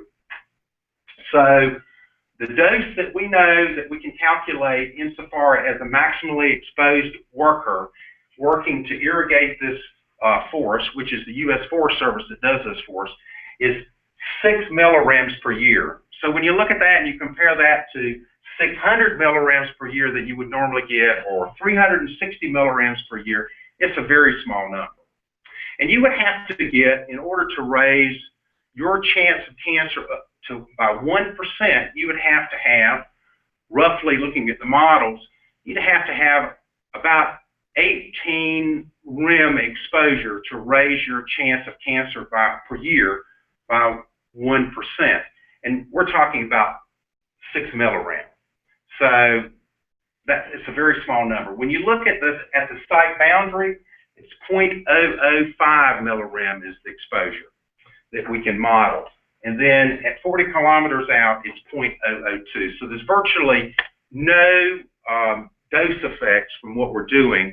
And what it does is it allows us to take and move the water to the atmosphere with no ill effects, whereas if the tritium went down the stream into the river, it could potentially have more of an effect, even though it would be well below the drinking water standards. Now, just to kind of as an indication of what things were like in the past, it's useful to recognize that when we operated the facilities at the site back in the 60s and early 70s, the rainfall over the site in the general separations area was in excess of the drinking water standard. So just the fallout from rainfall. So there's a huge difference now. Okay. All right. So this is the original tritium plume back before we constructed the dam and the irrigation, and we had tritium activities that were basically a maximum of 50,000 picocuries per mil. So that was like 2.5 times, or it would be 2,500 times the drinking water standard. Is that right? Yeah, 2,500 times the drinking water standard. So when we built the dam here and started collecting the water, we had activities that were on the order of, if I remember correctly, about 12 to 15,000 picocuries per mil. And so that was all the water that was collected, higher concentration tritiated water and diluted water. So this is what it looked like when we originally constructed that pond. Here's the sheet pile over here to the right. That sheet pile into the ground about 40 feet. And we had a small pumping station over here, and we would irrigate the forest. And it worked so well, it shocked us. We were surprised that this thing worked as well as it did. And so we ended up upgrading the system, the pumping system, the filtration system, and expanding the irrigation capacity.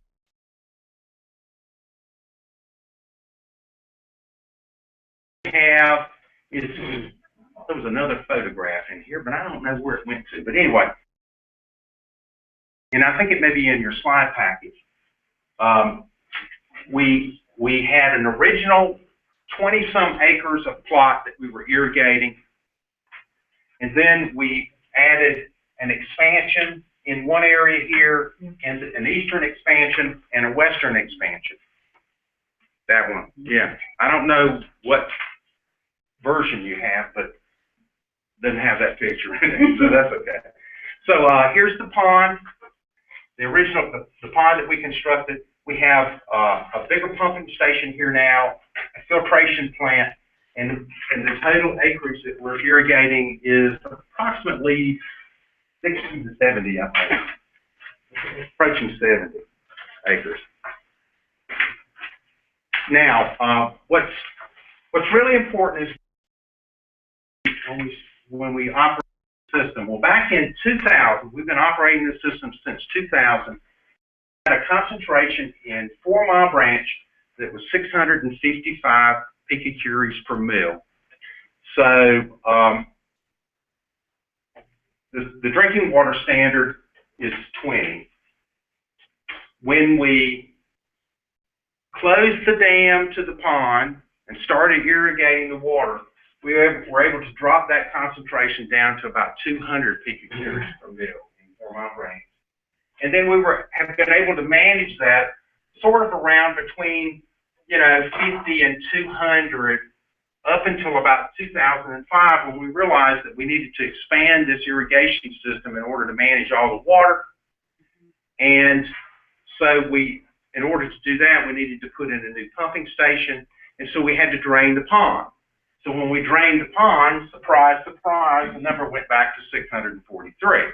So gee, we can tell that there's a real effect here. This is not something that just happened by happenstance. Now, these highs that you see here with the little red stars is when we have more water in the pond than we can pump. And so what happens is it overflows through a spillway and discharges into the stream, and so you get peaks, okay? So that's what that is.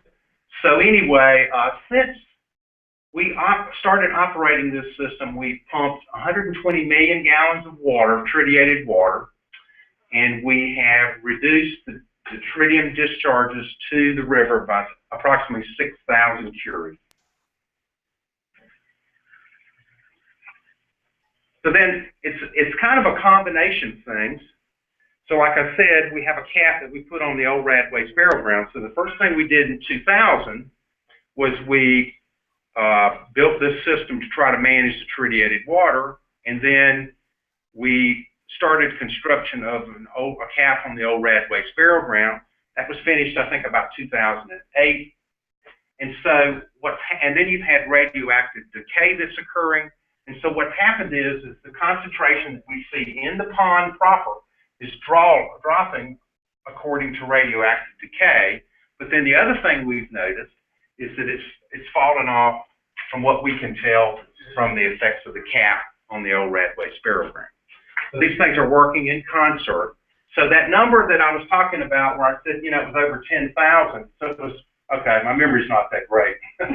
So anyway, it was about 16,000 picocuries per mil when we started this project. We're down now at about 4,000 to 5,000 picocuries per mil.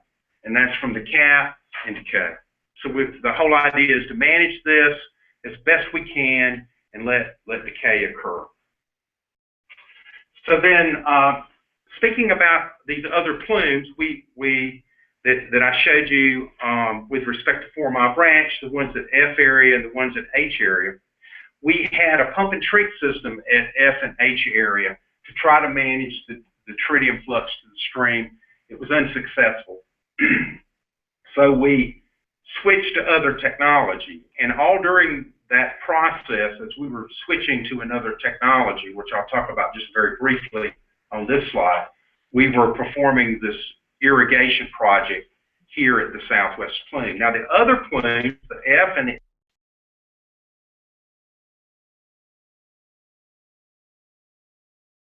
associated with them, like cesium and strontium, iodine, tech, that type of thing. Those are acidified plumes, and they're discharging into the stream. And whereas the southwest plume only had tritium and VOC, so it was safe for us to manage this water with irrigation.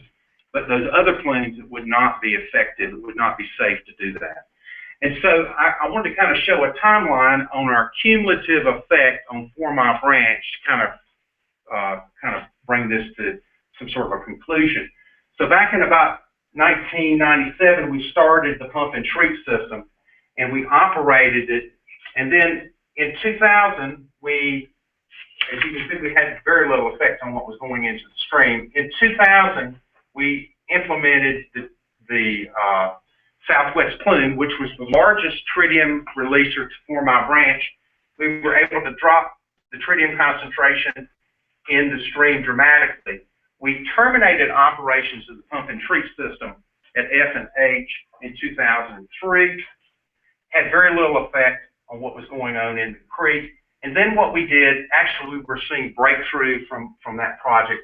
So then what we did is if you remember, we had to redo the pumping system and all of that in the irrigation system pond. So this is the pipe, the spike that you see from that. And then this was the point in which we completed the round cap. And as you can see, things are trending downward. They've fallen down below 100 picocuries per mil, and we're trying to hold them there. We think that the impact from the phytoremediation, if you will, is from about 500 down to about 200 picocuries per mil, and then the impact of the barriers and the cap placement has brought it down from about 200 to below 100 picocuries per mil. And just to speak about those barriers, what we did at F&H was we installed subsurface barriers.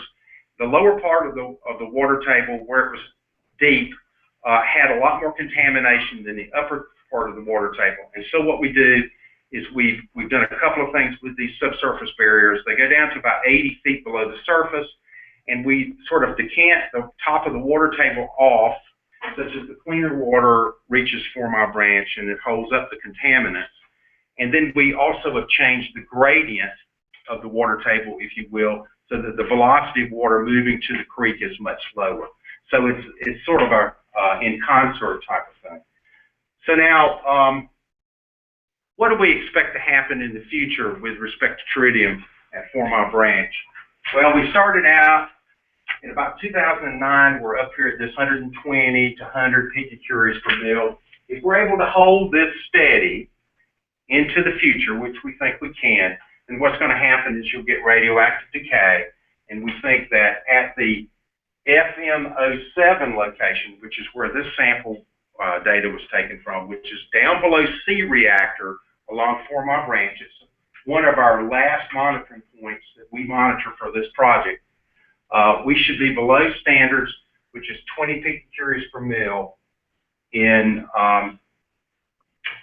by about 2038 or so. Just letting radioactive decay take its course. Now, as you move up the creek towards the source areas, the concentration will go higher. But this is a good indication of what the off the Savannah River site concentrations might be like. So we're making pretty good progress, I think. And then finally, what's our conclusions? Well, the phytoremediation project is performing as designed, much better than what we originally anticipated. The rainfall that we had in 2013 and 14 has resulted in a lot of water for us to manage. It's been a real challenge, but we now have pretty much everything under control. We're back irrigating normally. The eastern and western expansions of the irrigation system have been put in place. The reason for that is we needed more capacity to manage water because we like to maintain the level in the pond as low as possible. And the goals to achieve protection of the water quality in the Savannah River have been achieved. And with continued tritium management and radioactive decay, we think it's possible to achieve drinking water standards for tritium in the branch in less than 30 years. So that's kind of it. Question. Sure. What is the long-term impact to wildlife in this area over time? From the tritium? Okay, well, tritium doesn't reside in organisms for an extended period of time. So, for example, if wildlife were to drink the water and then move away from that drinking water source to another location, the tritium will move out of their body very rapidly, and then the dose effects would be greatly reduced. As the tritium decays, the concentration of the tritium of, if it's organisms that's in the pond, the concentration of tritium in the pond, they're in equilibrium with the concentration of tritium in the pond. The dose effects of the tritium that's present there is very low insofar as reproductive response from organisms. So there's not anything there that would cause an effect with respect to reproduction. When we look at ecological effects, unlike human effects, we look mostly at what effects there are to the reproduction of organisms so that there's no negative population consequences. Did I answer your question? Yeah. Yes. So the answer would be very little impact. The main effect here is tritium for humans. Okay, and the second question I have is, the goal is to get the level below the drinking water standard, and that's being maintained.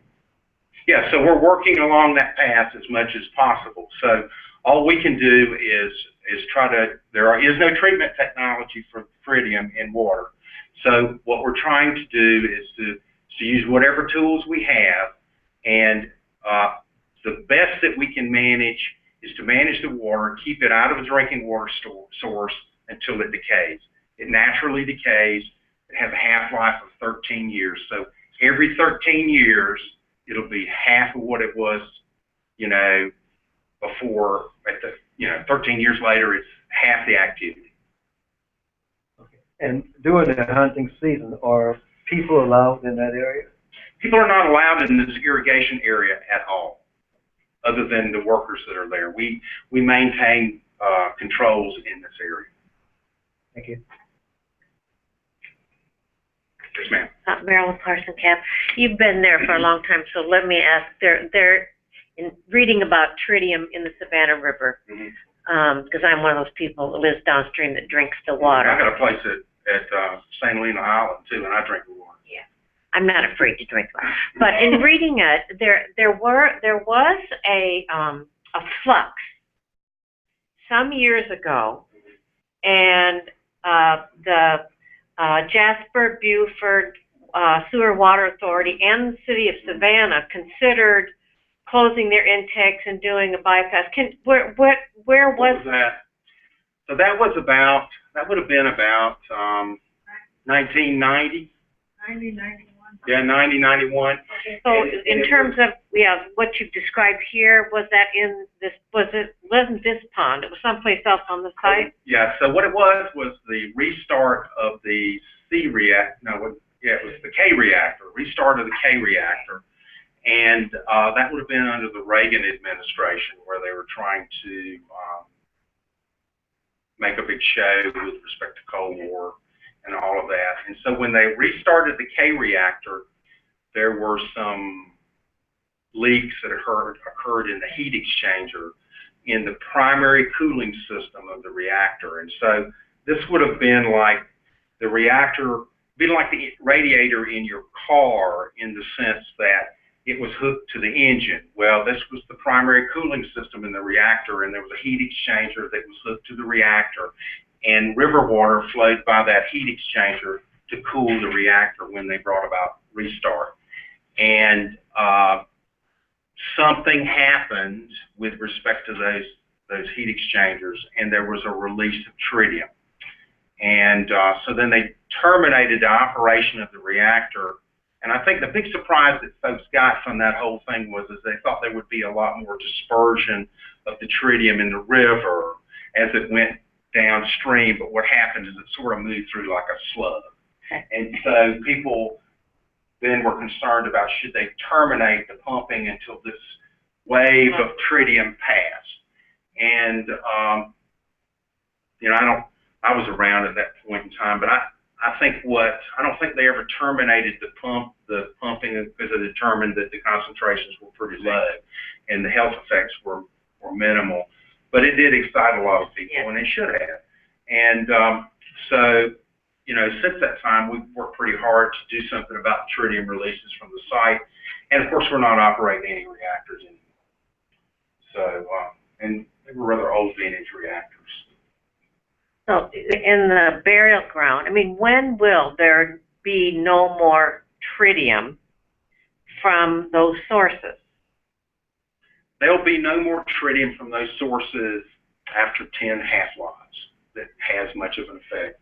So that would be 130 years. And we're probably already into that. So the old Radway Sparrow Ground, probably 30 years or so. So you're probably talking about 100 years. Another 100 years. Which, you know, that's the old radioactive waste burial ground, when the cap and everything was placed there, the Department of Energy guaranteed in land use controls and restrictions and management of that facility into the extended future. So there'll be people looking at that in 100 years. What grows? I mean, what grows in the pond? Just everything that we. It just. But do you get algae buildup that you? Sure. First year when we started the thing, we had pate of frog and tadpole that we had to deal with. Could you repeat? And that's pretty hard to deal with in an irrigation system. Could you repeat that? Pate of tadpole. So it was like pretty hard to deal with, and we struggled with it. And every year there would be, you know, a bloom of tadpoles in the pond, and then it would be like we'd have to clean those things out. It was pretty hard to run an irrigation system, and that's what brought about a lot of changes. Once we figured out that this thing, we did this under a kind of an interim measures under record to see if it were possible to make this happen. And then we saw how well it worked, and we were sort of shocked. And so then it was like, take advantage of this as much as you can, because this particular plume coming out of the old Radway Sparrow Ground was putting out at the time probably close to 2,000 curies a year into the creek. And so it was the biggest source term going into the creek, and so it was something that we felt like we could really do something about then, and we did, and it's been a big success, and greatly changed, you know, as you can see from the graphs, the concentrations in the stream. So, you know, but it looks no different than any other pond, and actually we try to maintain it as low level as possible, so it's not as aesthetically pleasing as it can be. But we're doing that in order to try to promote as much water to run to the pond as possible. Thank you. It's a real simple technology, but it works real well. And the U.S. Forest Service manages it for us. And, you know, when we tried the pump and treat programs, they were costing about $1.5 million a month to operate. And this system is well less than $1 million a year. So it's been a tremendous savings insofar as, you know, the cost benefit of this over other technologies. Was it impacted by the cold weather this past winter? Not the cold weather, all that rain we had. You know, we did have some trees down from the ice storm. We had to clean that up. We had some irrigation heads that had to be replaced. we've kind of learned this thing as we went, you know. We started off with one kind of pipe, an irrigation pipe. We've ended up with something completely different now. We sort of modernized it as we went along. But we had so much rain, and so there ended up being a lot more water than we could manage in the pond, because when it rains a lot, we can't apply to the forest because we don't want to drown the trees. And so, so we do this elaborate calculation that we've sort of developed, where we take a lot of different factors into play, and it determines the amount of irrigation time that we can, in minutes per irrigation plot per day, based on the conditions that exist that day and, you know, that time of the year. And so we're able to, you know, it starts off in the wintertime, we're only irrigating 7 to 10 minutes a day on each one of the plots, even if you have relatively dry weather, because the evaporative losses and everything are a lot less. But in the summertime, it's quite a bit more, and we can drain the pond pretty quickly in the summertime if we have real hot, dry weather. And because the trees demand a lot more water than we have to provide.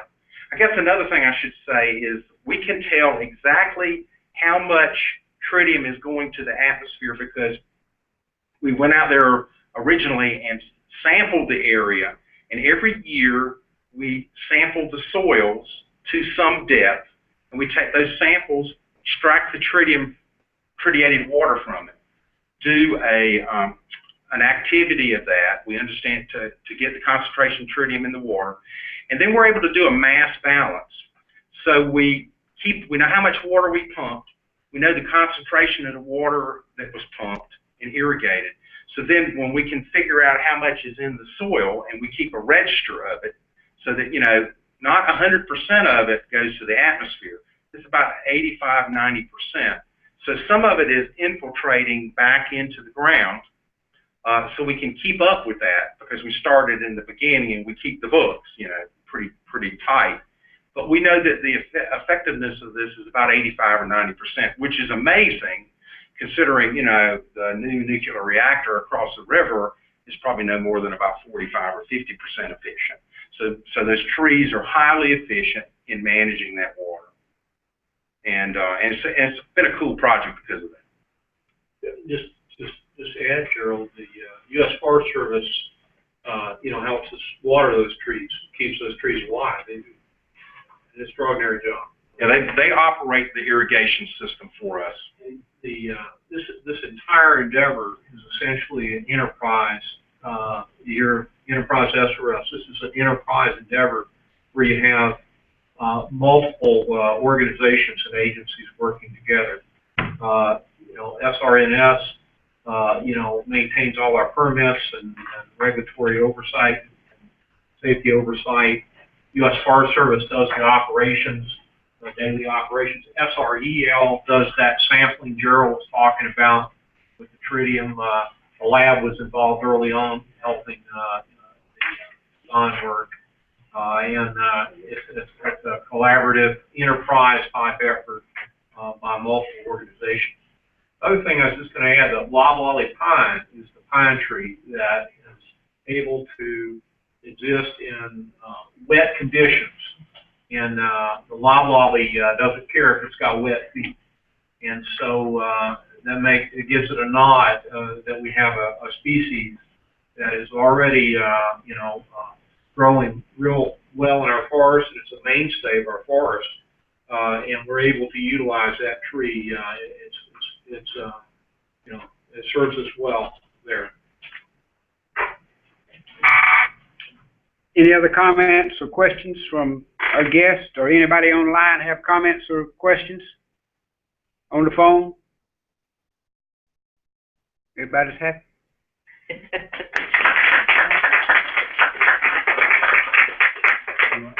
Does any committee member have any other business? This is all I have on the agenda.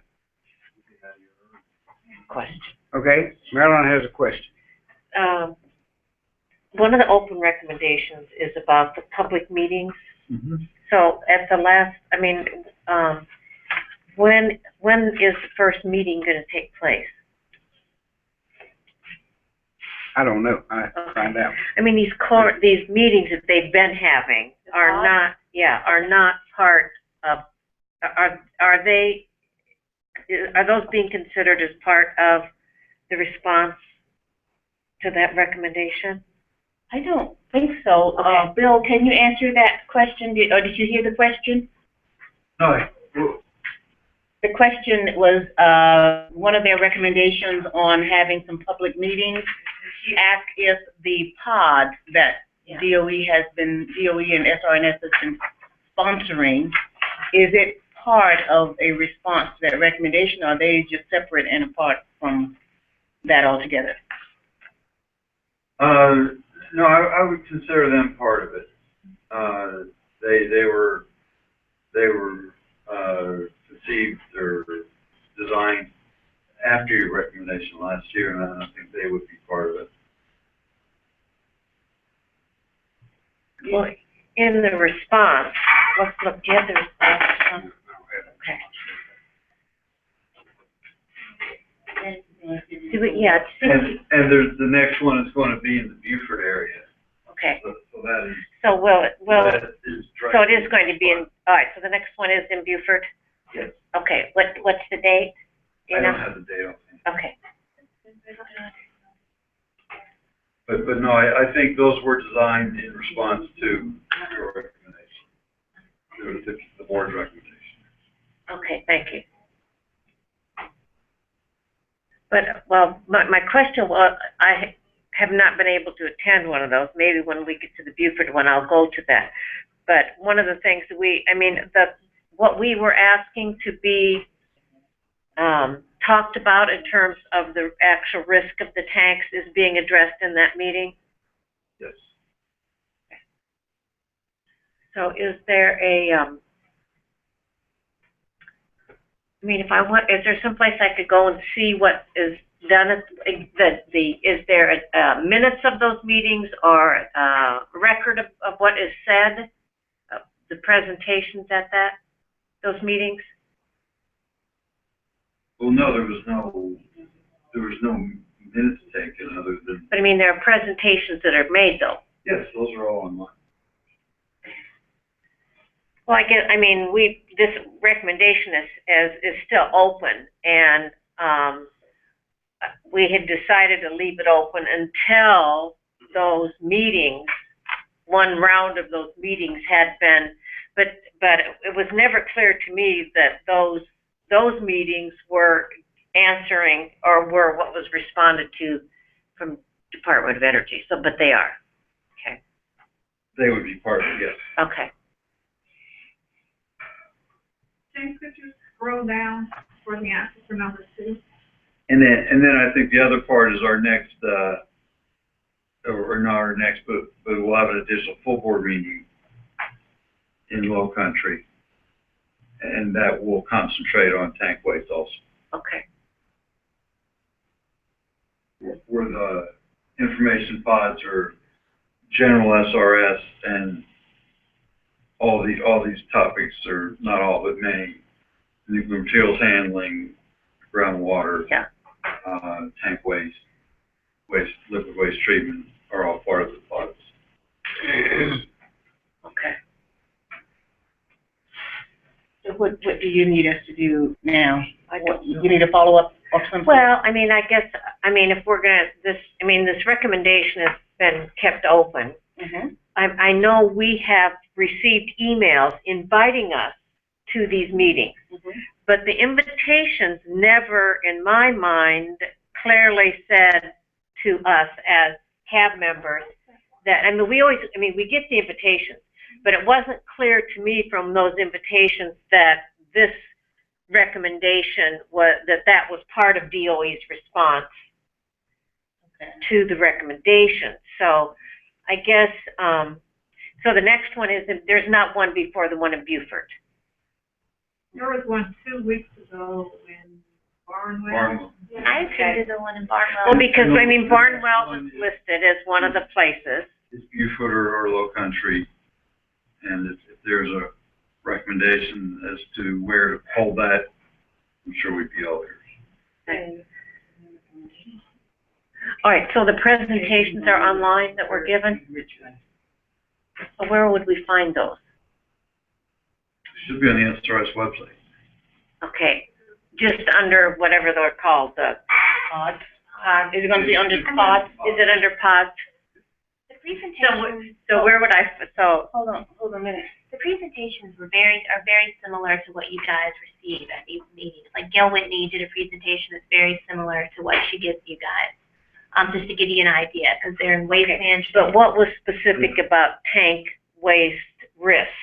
I don't know if risk was defined. Okay, Actually, they were probably at a level much less than this board receives. They were more of a public awareness okay. focus.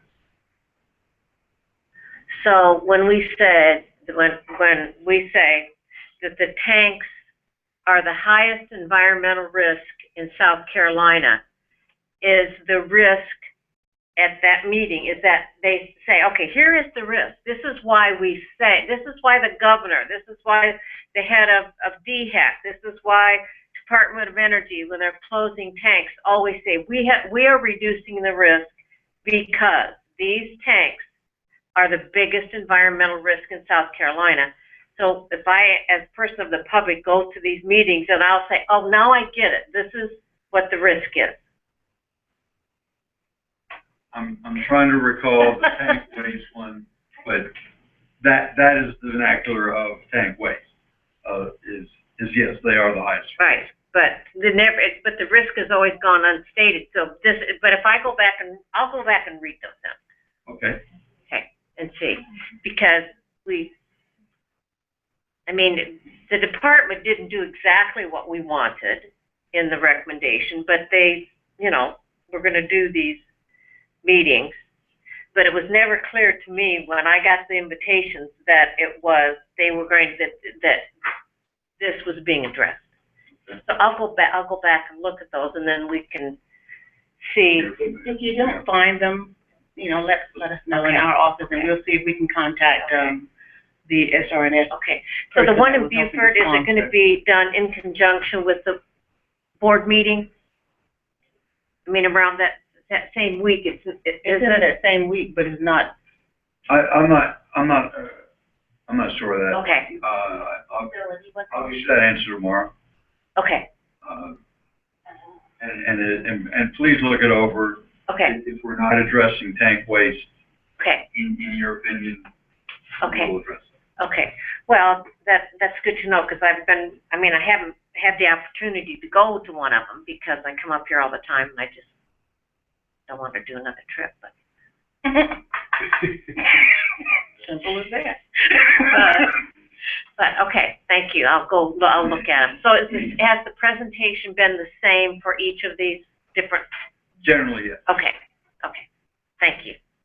But again, this board gets much more detailed than those. Okay. Because they were more. Yeah.